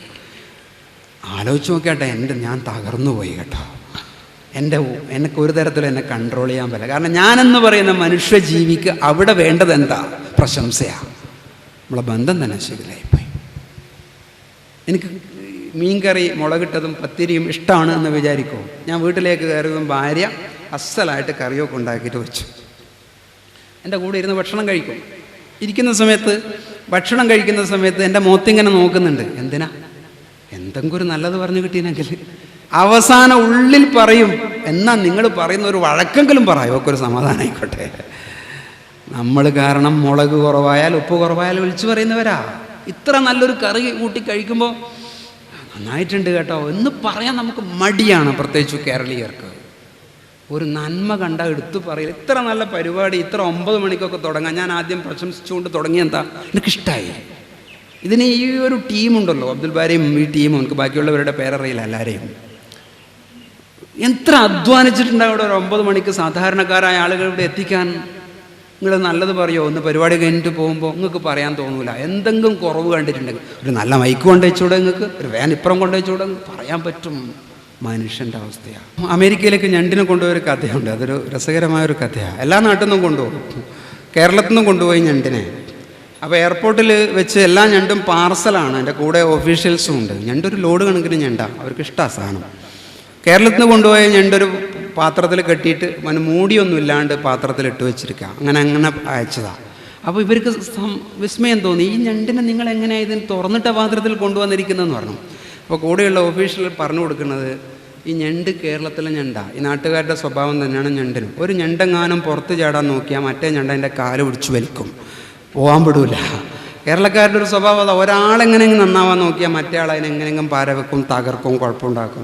ഒരു ഉസ്താദ് വന്നിട്ട് നാടെല്ലാം ശരിയാക്കാൻ വിചാരിച്ചു. സിക്ർ ഹൽക്ക, സ്വലാത്ത്, കാര്യങ്ങൾ, യുവാക്കൾക്ക് ക്ലാസ്, സ്ത്രീകൾക്ക് ക്ലാസ്, കുട്ടികൾക്ക് ക്ലാസ്, ഇടപെടലുകൾ, ഇങ്ങനെ ഒരുപാട് പുതിയ പുതിയ കാര്യങ്ങൾ. 35 കൊല്ലമായിട്ട് അവിടെ സർവീസിലുള്ള ഒരു പാവം എന്ന് പറയാൻ പാടില്ല, മുഅദ്ദിനുണ്ട് ഒരു ഉസ്താദ്. മുപ്പരും എല്ലാ സ്വകാര്യത്തിൽ റൂമിൽ വന്നിട്ട് പറഞ്ഞു, ഉസ്താദെ നിങ്ങൾ ഇങ്ങനത്തെ ഒന്നും ചെയ്യാൻ നിൽക്കണ്ട. മുമ്പ് അങ്ങനത്തെ ഒരു ഉസ്താവ് വന്നിട്ട് ഇങ്ങനത്തെ എല്ലാം കാട്ടിയിട്ട് 6 മാസം കൊണ്ട് മൂപ്പര് പോണ്ടി വന്നു. നിങ്ങളെ മൈഷത്ത് നോക്കിയിട്ട് നിങ്ങൾ നിന്നോ ഉസ്താദെ എന്ന് പറയുന്നതിലൊക്കെ ഇങ്ങനത്തെ ചില അംശങ്ങളുണ്ട്. നേരെയാകാൻ വിടാത്തൊരു മനോഭാവം. പിന്നെ ഇത് പറയുമ്പോൾ അപ്പുറം ഇപ്പുറം നോക്കരുത് കേട്ടോ, ഭയങ്കര അപകടം ചെയ്യും. നേരെയാകാൻ വിടാത്തൊരു മനോഭാവം നമ്മളെ നാട്ടുകാർക്കുണ്ട്. ഇത് ഭാര്യൻ്റെയും ഭർത്താവിൻ്റെ ഇടയിൽ വളരെ കൂടുതലാണ്, കുടുംബ ബന്ധത്തിനിടയിൽ വളരെ കൂടുതലാണ്. ഞാനൊരു ഉദാഹരണം പറയാം. സ്ലേറ്റും ഉയർത്തിപ്പിടിച്ചിട്ട് ഓടി വന്നു നിങ്ങളുടെ കുട്ടി ഈ അടുക്കളയിലേക്ക്. നിങ്ങളെല്ലാവരും വീട്ടിലുണ്ടാവും. മിക്കവാറും വാപ്പ കുട്ടികളെ നോക്കുന്ന ആളാണെങ്കിൽ ഇത് കിട്ടും നിങ്ങൾക്ക്. സ്ലേറ്റോ നോട്ട്ബുക്കോ ഉയർത്തിപ്പിടിച്ചിട്ട്, ഉപ്പ എനിക്ക് 10ൽ 8. കുട്ടി അലറി വിളിക്കുക. എന്താ 10ൽ 8? 10 കേട്ടത് തൊട്ട് 10ൽ 8 കിട്ടിയിരിക്കുന്നു. ഇവിടെ 3 രീതിയിലാണ് നമ്മൾ പ്രതികരിക്കുക. ഉമ്മ പറയും സ്ലേറ്റ് അങ്ങ് കൊണ്ടുവച്ചിട്ട് വന്നിട്ട് ഞാൻ നിനക്ക് അപ്പം തരാം. കുട്ടി ഉമ്മാനോട് ചോദിച്ചത് വയറിൻ്റെ വിശപ്പിനാണോ? കുട്ടി ചോദിച്ചത് എന്താ? 10ൽ 8 കിട്ടി, എന്നെ ഒന്ന് അംഗീകരിക്കൂ, എന്നെ സ്നേഹിക്കൂ, എന്നെ പ്രശംസിക്കൂ. ഉമ്മ പറഞ്ഞു നിനക്ക് അപ്പം. ഉമ്മ വയറിൻ്റെ വിശപ്പേ ശ്രദ്ധിക്കാറുള്ളൂ, ഹൃദയത്തിൻ്റെ വിശപ്പിനെ കുറിച്ച് ഉമ്മാക്ക് അറിയില്ല. അതുകൊണ്ടാണ് ഉമ്മാൻ്റെ അടുത്തൊക്കെ വിട്ടിട്ട് കുട്ടികൾ വേറെ ആളെല്ലാം കൂടെ ഓടിപ്പോണത്. ഹൃദയത്തിൻ്റെ വിശപ്പ് തീർന്നു കൊടുക്കാൻ ഉപ്പാക്കും ഉമ്മാക്കൊക്കെ പറ്റണം. പ്രത്യേകിച്ചും 15, 13 വയസ്സിൻ്റെയും 19 വയസ്സിൻ്റെ ഒക്കെ ഇടയിൽ നമ്മൾ പഠിപ്പിക്കണം ഓരോ മാലിലും. ഒരു ഉമ്മ അങ്ങനെ പറഞ്ഞു. മറ്റൊരു ഉമ്മ എന്ത് ചെയ്തെന്ന് അറിയോ? കുറച്ച് വിവരവും വിദ്യാഭ്യാസമൊക്കെ ഉള്ളൊരു ഉമ്മ. ഓറ് കുറച്ച് പഠിച്ചു പോയിരിക്കുന്നത്. ഓറ് സ്ലേറ്റ് ഉയർത്തിപ്പിടിച്ചിട്ട് ചോദിച്ചു 10ൽ 8 ഉള്ളൂ, ബാക്കി 2 എവിടെ? അപ്പുറത്തെ കുട്ടിക്ക് എപ്പം 10ൽ 10 കിട്ടുന്നു, രണ്ടാളും ഒരേ മദ്രസയിൽ പഠിക്കുന്നു. നിനക്കൊക്കെ ചോറ് വരുന്ന സമയത്ത് ഒരു വാഴ വെച്ചിരുന്നുവെങ്കിൽ 6 മാസം കൊണ്ട് കൊലമത്താമായിരുന്നുവെന്ന് കണ്ണൂരിലൊരു ഉമ്മ 18 വയസ്സുള്ള ചെക്കനോട്. ഓൻ തീവ്രവാദിയായിട്ടുണ്ടാവും ഉമ്മാൻ്റെ ഈ വർത്തമാനം കൊണ്ട്. അങ്ങനെ പറയാൻ പറ്റുമോ കുട്ടിയോട്? 10ൽ 8 ഉള്ളൂ, ബാക്കി 2 എവിടെ എന്ന് ചോദിക്കുകയാണോ? 8നെ അംഗീകരിക്കൂ. A+ നിങ്ങൾ ആഗ്രഹിക്കുന്നുണ്ട്, പക്ഷേ BA കിട്ടിയിട്ടുള്ളൂ, BA അംഗീകരിക്കൂ. ഇന്നലെ വാങ്ങിക്കൊണ്ടുവന്നൊരു മിഠായി ബാക്കിയുണ്ടെങ്കിൽ അതെടുത്തൊരു സമ്മാനം കൊടുക്കൂ. എന്നിട്ട് തിരിച്ചറിയൂ, കുട്ടിൻ്റെ കഴിവുകളെക്കുറിച്ച് മനസ്സിലാക്കൂ. നമ്മളെ എങ്ങനെയൊക്കെ നമ്മൾ പെരുമാറണം. ആട്ടമടഞ്ഞു കൊടുക്കും കുട്ടിയൊക്കെ. ആട്ടയുടെ അറിയാമോ നിങ്ങൾക്ക്? അറിയില്ല. കുറേ മ്യൂസിയത്തിലൊക്കെ പോകേണ്ടി വരും ഇനി കാണണമെങ്കിൽ. ഓലനെ കൊണ്ടുണ്ടാക്കുന്ന പന്ത് എൻ്റെ ജനറേഷനൊക്കെ ഓർമ്മയുണ്ട്. അത് ഉമ്മമാർ പണ്ട് പിള്ളേർ കളിക്കാനുണ്ടാക്കി കൊടുക്കും. നിങ്ങൾ നോക്കിക്കോ, അത് ഉണ്ടാക്കിയിട്ട് ഒരുവിധം ഇൻ്റലിജൻ്റുള്ള കുട്ടിയാണെങ്കിൽ കുറേ കഴിയുമ്പോഴേക്ക് ഈ ആട്ട വീണ്ടും ഓലയാക്കിയിട്ടുണ്ടാവും, അഴിച്ചിട്ട്. കുട്ടി നമുക്ക് ദേഷ്യം പിടിക്കും. മുടിഞ്ഞു നിന്നെ കൊണ്ടെന്നൊക്കെ പറയും. സത്യത്തിൽ എന്താ വർക്ക് ചെയ്യണത്? ഇതിൻ്റെ ഉള്ളിൽ എന്താണെന്ന് അറിയണം. 10 മിനിറ്റ് കൊണ്ട് ഇതിൻ്റെ പുറത്തുള്ള പരിപാടിയൊക്കെ കഴിഞ്ഞു. ഇതിൻ്റെ അകത്തുള്ളത് എന്താണെന്ന് അല്ലാഹു സുബ്ഹാനഹു വ തആല ജന്മന അറിവിൻ്റെ അസ്ഥിവാരമായി ഇട്ടുകൊടുത്തതാണ്. അറിയാത്തത് അറിയണം. അല്ലമൽ ഇൻസാന മാ ലം യഅലം. 200 ദിർഹമിൻ്റെ കളിപ്പാട്ടം കൊടുത്തയച്ചു ഗൾഫിൽ നിന്ന്. ഇതൊക്കെ ഉണ്ടാവുന്നതാണ് വീടുകളിൽ. ഇവന് ഒരു 2-3 ദിവസം ഒരു രസം ഉണ്ടായിരുന്നു. ചാവി കൊടുക്കുമ്പോൾ ഡാൻസൊക്കെ ചെയ്യും, പാട്ടൊക്കെ പാടും. 3.5 വയസ്സുള്ള കുട്ടിയാണ് ഇവൻ. 4 ദിവസം കഴിഞ്ഞാൽ ഉമ്മ ഇവനെന്ത് ചെയ്തെന്ന് പറയാം, അടിച്ച് പൊളിച്ചിട്ട് 4-5 കഷ്ണാക്കിയിട്ട് ഇങ്ങനെ അട്ടി വെക്കും. ഉമ്മക്ക് സങ്കടം തോന്നി. 200 ദിർഹം എന്ന് പറഞ്ഞാൽ 2500 ഉറുപ്പ്യ. ഉമ്മ പിറ്റത്തെ വെള്ളിയാഴ്ച ഫോൺ വിളിച്ചപ്പോൾ പറഞ്ഞു, കുട്ടി നിങ്ങൾ വളർന്ന പോലെ തന്നെ വളരുന്നതെന്ന് തോന്നുന്നു, ഇതെല്ലാം പൊളിച്ച് ശരിയാക്കി വെച്ചിട്ടുണ്ടോ? ദേഷ്യം പിടിച്ചിട്ട് എന്താ ചെയ്തത്? അകത്തുള്ളത് അറിയാനുള്ള ഒരു തരം ത്വര. വിദ്യാഭ്യാസത്തിൻ്റെ അടിത്തറ അവിടെയാണ്. ഉമ്മമാൻ്റെ പ്രഷറിൻ്റെ ഗുളികയും വാങ്ങിയിട്ട് വന്നു, വാപ്പ മേശപ്പുറത്ത് വെച്ചു. പ്രഷറിൻ്റെ ഗുളിക. 85 വയസ്സുള്ള ഉമ്മമ്മയുണ്ട്. 3.5 വയസ്സുള്ള ഒരു പയ്യൻ അവിടെയുണ്ട്. ഭയങ്കര മിടുക്കനായിരിക്കും 3.5 വയസ്സുകാരൻ. നല്ല വാപ്പയല്ലെങ്കിൽ, വാപ്പാക്ക് കുട്ടീനെ ഡീൽ ചെയ്യാൻ അറിയില്ലെങ്കിൽ അവനെല്ലാം നമ്മൾ ചീത്തയാക്കും, കുരുത്തക്കേട് എന്നൊക്കെ പറഞ്ഞിട്ട്. ഇവൻ ഇങ്ങനെ നോക്കിയിരുന്നു. വാപ്പ ബാത്റൂമിൽ പോകുന്നു കുളിക്കാൻ. ഇവൻ കുണുങ്ങി വന്നിട്ട് എടുത്തിട്ടൊന്ന് നോക്കിയിട്ട് മുമ്പർക്ക് ഒന്നും മനസ്സിലായില്ല. അതിൻ്റെ മേലെന്തോ എഴുതിയിട്ട് മുമ്പർക്കൊന്നും മനസ്സിലാവാനാ. 3.5 വയസ്സല്ല. ഇവൻ മണപ്പിച്ച് നോക്കി, കക്ഷിക്ക് ഒരു പിടുത്തവും കിട്ടിയില്ല. ചെവിക്ക് വെച്ച് നോക്കി, ഒന്നും മനസ്സിലാകുന്നില്ല. അവസാനം മൂപ്പരുടെ പണി തുടങ്ങി. ഇതിനഴിച്ചു, ഇതിൻ്റെ സിങ്കിൻ്റെ റാപ്പർ പൊളിച്ചു, ഒരു ഗുളികയെടുത്ത്, ക്യാപ്സ്യൂളാണ്, അതും പൊട്ടിച്ചു, മൂപ്പര് മെല്ലെ വായിൽ വെച്ചു. അപ്പറാണ് വാപ്പാന്ന് പറയുന്ന നമ്മൾ ഇങ്ങനെ അജുവന കൂട്ടിൻ്റെ വായിൽ ക്യാപ്സ്യൂൾ കണ്ട് നമ്മൾ വിടുമോ? കൊടുത്തു 2 എണ്ണം. കൊടുത്തൊന്നും മാത്രമല്ല, അപ്പുറം അടുക്കളയിൽ പോയിട്ട് എൻ്റെ ബാക്കി കുറിച്ചോ നമ്മൾ കളഞ്ഞു. ആരടുത്ത്? ഭാര്യയുടെ അടുത്ത്. സത്യത്തിൽ എന്താ സംഭവിച്ചത്? കുട്ടി തകർന്നുപോയി. ജന്മന അല്ലാഹു സുബ്ഹാനഹു വ തആല അറിവിൻ്റെ ഇന്ദ്രിയമാക്കിയിട്ട് 5 ഇന്ദ്രിയങ്ങൾ തന്നു. പഞ്ചേന്ദ്രിയങ്ങളെ കൊണ്ടുള്ള പഠനം. ഭൂമിയെ കണ്ടിട്ട് നിങ്ങൾ അള്ളാഹുവിനെ മനസ്സിലാക്കുക എന്നൊക്കെ പറയുമ്പോൾ 5 ഇന്ദ്രിയമൊക്കെ ഉപയോഗിക്കണം, അല്ലാണ്ട് വെറും ചെവി കൊണ്ട് പഠിക്കാൻ പറ്റില്ല. കുട്ടി ആദ്യം കണ്ണുകൊണ്ട് നോക്കി, പിടുത്തം കിട്ടിയില്ല. ചെവി കൊണ്ട് നോക്കി, മനസ്സിലായില്ല. മൂക്കിൽ വെച്ച് നോക്കി, മനസ്സിലായില്ല. തൊക്ക് കൈ കൊണ്ട് തൊട്ട് നോക്കി, മനസ്സിലായില്ല. അവസാനത്തെ ഇന്ദ്രിയമായ നാവിൻ്റെ മേലെ വെച്ചപ്പോൾ കിട്ടി 2 എണ്ണം. ഇനി ജീവിതത്തിൽ ഒരിക്കലും ഇന്ദ്രിയം ഉപയോഗിച്ചുള്ള പഠനം ആ കുട്ടിക്ക് ഉണ്ടാവില്ല, ചോദിക്കൂല. മൊരട്ടനായിട്ട് കുട്ടി വളരണം. ഇതൊക്കെ നമ്മളുടെ വിവരക്കേട് കൊണ്ടുണ്ടാക്കി വെച്ചതാണ്. ഈ ഒരു ക്ലാസ് ഞാൻ വടകരയിലെ വില്യാപ്പള്ളിയിൽ ചെയ്തപ്പോൾ എൻ്റെ ഒരു സുഹൃത്ത് അസീസ് എന്നെ വിളിച്ചു. അസീസ് വില്യാപ്പള്ളി മിനിഞ്ഞാണ് കേട്ടോ, ഒക്കെ രസകരമായ സംഭവം. എന്നെ വിളിച്ചിട്ട് പറഞ്ഞു, എൻ്റെ റാഡോ വാച്ച് 3.5 വയസ്സുള്ള പയ്യൻ എടുത്ത് പൊളിച്ചിട്ടുണ്ട്. നിങ്ങളെ ക്ലാസ് കേട്ടിട്ട് ഭാര്യ അപ്പുറത്ത് നിൽക്കുന്നുണ്ട്. മൂപ്പര് പറയണത് ഒരു ചുംബന ഇപ്പം കൊടുക്കണ്ടെന്നാ ഞാൻ എന്താ ചെയ്യേണ്ടതെന്ന് വെച്ചു. എനിക്ക് കൗതുകം തോന്നി. അസീസ് എൻ്റെ സുഹൃത്താണ്. ഞാൻ പറഞ്ഞു ചുംബനം കൊടുക്കണം. അത് എന്തിനാ, ഇവൻ അതിൻ്റെ അകത്തുള്ളത് അറിയാൻ തന്നെയാണ് ചെയ്തത്. കാരണം ഇവനെ സംബന്ധിച്ചൊരു വിചിത്രമായ സാധനം. നിങ്ങൾ 30,000 വില കുട്ടിക്കറിയില്ല. നിങ്ങൾക്ക് ഉമ്മക്ക് അറിയണതിൻ്റെ യുക്തിബോധം കുട്ടിക്കില്ലല്ലോ, 3.5 വയസ്സുള്ള. പക്ഷെ എന്നിട്ട് അവൻ്റെ മുന്നിൽ നിങ്ങൾ പോയി ഇരിക്കണം, കണ്ണിലേക്ക് നോക്കണം, 2 കൈയും തൊടണം. എന്നിട്ട് അതിനോട് പറയണം, മോനെ പാപ്പാൻ്റെതാണ്, വാച്ചാണ്, കളിക്കുന്നതല്ല, പൊളിക്കാൻ പറ്റൂല. തലയൊക്കെ ഒന്ന് ആട്ടിയിട്ട് പറയണം, എന്ന് പറഞ്ഞിട്ട് പറയാം. നിങ്ങൾക്ക് കുട്ടി പേടിച്ച് തകർന്നു കിടക്കും നിങ്ങളുടെ മുമ്പിൽ. പിന്നെ വാപ്പാനെ കാണുമ്പം പേടിയായി, ഉമ്മാനെ കാണുമ്പം പേടിയായി, നാട്ടുകാരെ കാണുമ്പം പേടിയായി. പേടിയുടെ അകത്ത് ജീവിക്കുന്ന കുട്ടി. കേരളത്തിലെ കുട്ടികൾക്ക് കൂടുതലും നമ്മൾ ഫ്രീ ആയിട്ട് കൊടുക്കുന്നത് പേടിയാണ്. പേടിയുടെ അകത്ത് വളരുന്ന കുട്ടി മാനസികമായി ബുദ്ധിമുട്ടുള്ള കുട്ടിയായിരിക്കും. അപ്പോൾ ഞാൻ എവിടെ നിന്നാണ് തുടങ്ങിയത്? ആവുന്നത്ര നല്ലത് കണ്ട് പ്രശംസിക്കുക. 10ൽ 8 കിട്ടിയെങ്കിൽ ഒരു മുട്ടായി എടുത്തിട്ട് സമ്മാനം കൊടുക്കുക. ചെറിയ ക്ലാസ്സിലെ കുട്ടികൾ പറയും, ടീച്ചർ ഒരു വലിയ ശരിതാ. എന്തിനാ വലിയ ശരി? വലിയ ശരിയിൽ എനിക്കൊരു അംഗീകാരമുണ്ട്. ഉമ്മ എനിക്ക് വി ഗുഡ് കിട്ടി എന്ന് പറയുന്ന ഒരു ഉമ്മ എനിക്ക് വി ഗുഡ് കിട്ടി എന്ന് പറയുമ്പം നിങ്ങൾ നെറ്റിയിലൊരു ചുംബനം കൊടുക്കണം. ആ വി ഗുഡ് കിട്ടി. നമ്മൾ അതിന് സമയം കണ്ടെത്താറില്ല. നിങ്ങൾ കുട്ടിക്ക് കൊണ്ട് 1 ലക്ഷം രൂപ ബാങ്കിൽ ഇൻവെസ്റ്റ് ചെയ്യാനായിരിക്കും നിങ്ങൾ പോകണ്ടാവുക. നിങ്ങൾ ആ ഇൻവെസ്റ്റ്മെൻ്റ് ഒന്നും അല്ല അവിടെ. നിങ്ങളുടെ ഏറ്റവും വലിയ ഇൻവെസ്റ്റ്മെൻറ്റ് പണി നിർത്തിയിട്ട് അപ്പം നെറ്റിയിൽ കൊടുക്കുന്ന ഒരു ചുംബനമാണ്. അത് വല്ലാത്തൊരു വളർച്ചയാണ്, വല്ലാത്തൊരു കാര്യമാണ്.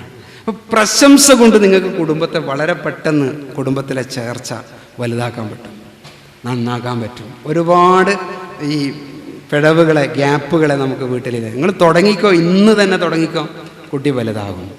ഇന്ന് തുടങ്ങുമ്പോൾ ഒരു കുഴപ്പമുണ്ട്. ഇത് കേട്ടിരിക്കുന്ന ആളുകൾ ക്ലാസ് കേട്ടതോടുകൂടി ശരിയായി അല്ലേ എന്നൊക്കെ ഒരു കമൻറ്റ് ഇങ്ങോട്ട് തരും. അപ്പോൾ നിങ്ങളുടെ ഈഗോ വർക്ക് ചെയ്യരുത്. ശരിയായത് തന്നെയാണെന്ന് പറയാൻ മാത്രമുള്ള മാനസിക വളർച്ച നിങ്ങൾ കാണിക്കണം. എന്നെ ഒന്ന് കൊച്ചാക്കിയില്ലേ എന്ന് വിചാരിക്കരുത്. പക്ഷേ വിനിമയത്തിൻ്റെ കുറേ കാര്യങ്ങളുണ്ട്. പിണങ്ങി നിന്ന ഭർത്താവ് വീട്ടിലേക്ക് നമ്മൾ നോക്കുക, എത്ര പെട്ടെന്ന് നമ്മളെ മനസ്സ് വർക്ക് ചെയ്യാന്നറിയാവോ? പിണങ്ങി നിന്ന ഭർത്താവ് വീട്ടിലേക്ക് വരുമ്പോൾ ഭാര്യയ്ക്ക് വിചാരിച്ചു എങ്ങനെയോ ഒന്ന് നന്നാക്കണം.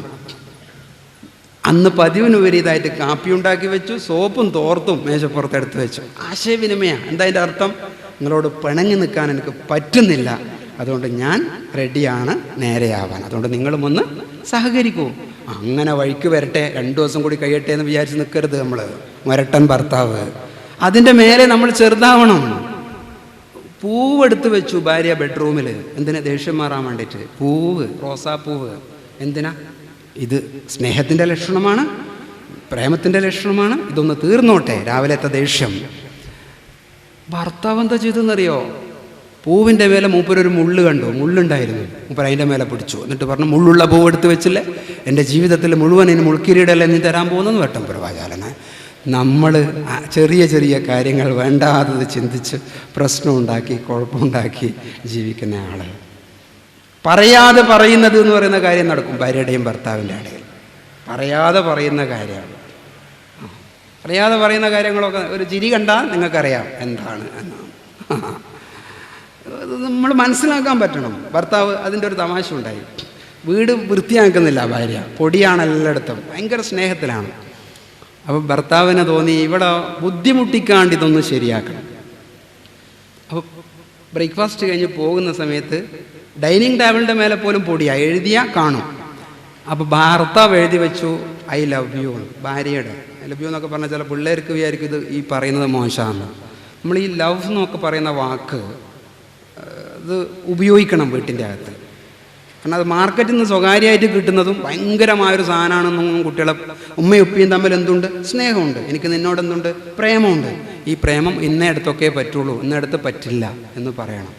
കാരണം കണ്ണൂരിൽ ഞാൻ മുമ്പ് സ്കൂൾ വിസിറ്റിന് പോയപ്പോൾ 1ാം ക്ലാസ്സിലെ കുട്ടി ഇങ്ങനെ ചിരിക്കുക. അതിന് 1ാം ക്ലാസ്സിലെ കുട്ടി, ടീച്ചറുണ്ട് അവിടെ. 1ാം ക്ലാസ്സിൽ ഞാൻ അടുത്ത് പോയിട്ട് ഇങ്ങനെ ഇരുന്നിട്ട് ചോദിച്ചു, എന്തിനാണ് ചിരിക്കണത്? അത് ഇവന് അപ്പുറത്തെ ക്ലാസ്സിലെ കുട്ടിനോട് ലവ്വാ സാറേ. 1ാം ക്ലാസ്. ആകെ ആലോചിച്ച് നോക്കുക. കാരണം നമ്മൾ ഈ വികൃതമായ ചില വിദ്യാഭ്യാസവും കൾച്ചറും കൊണ്ടുണ്ടായി വരുന്ന കുറേ കുഴപ്പങ്ങളാണ്. ഈ ഭർത്താവ് എഴുതി വെച്ചു, ഐ ലവ് യു എന്ന് എഴുതി വെച്ചു. വൈകുന്നേരം ആകുമ്പോൾ എന്താവും? ഇത് മായ്ച്ചു കളയും. കാരണം എത്രയധികം പൊടിയുണ്ടല്ലോ എന്ന് മനസ്സിലാകുമെന്ന് പറയാതെ പറയുന്ന സന്ദേശ. ഭാര്യ എന്ത് ചെയ്തു എന്നറിയുമോ? അതിൻ്റെ താഴെ എഴുതി വെച്ചു, ഐ ലവ് യു ടു എന്ന് എഴുതി വെച്ചു. വൈകുന്നേരം ആകുമ്പോഴേക്ക് ഞാൻ നിങ്ങളെയും സ്നേഹിക്കുന്നുവെന്ന്. പൊടി മാത്രം പോയില്ല, പരസ്പരം സ്നേഹം കൈമാറ്റം നടത്തി. ഇങ്ങനെയും ഉണ്ടാകാം. നമ്മൾ വിചാരിക്കുന്ന ആശയവിനിമയം വിചാരിക്കാത്തൊരവസ്ഥയിലേക്ക് എത്തി നിൽക്കാം. അപ്പോൾ നമ്മൾ ക്ലിയർ ചെയ്യണം, മനസ്സിലായോ ഇല്ലേ എന്നുള്ളത് ചോദിക്കണം. അപ്പം പ്രശംസയാണ് ഞാൻ പറഞ്ഞത്. പ്രേമത്തിൻ്റെ 3ാമത്തെ ലക്ഷണമാണ് പ്രശംസ.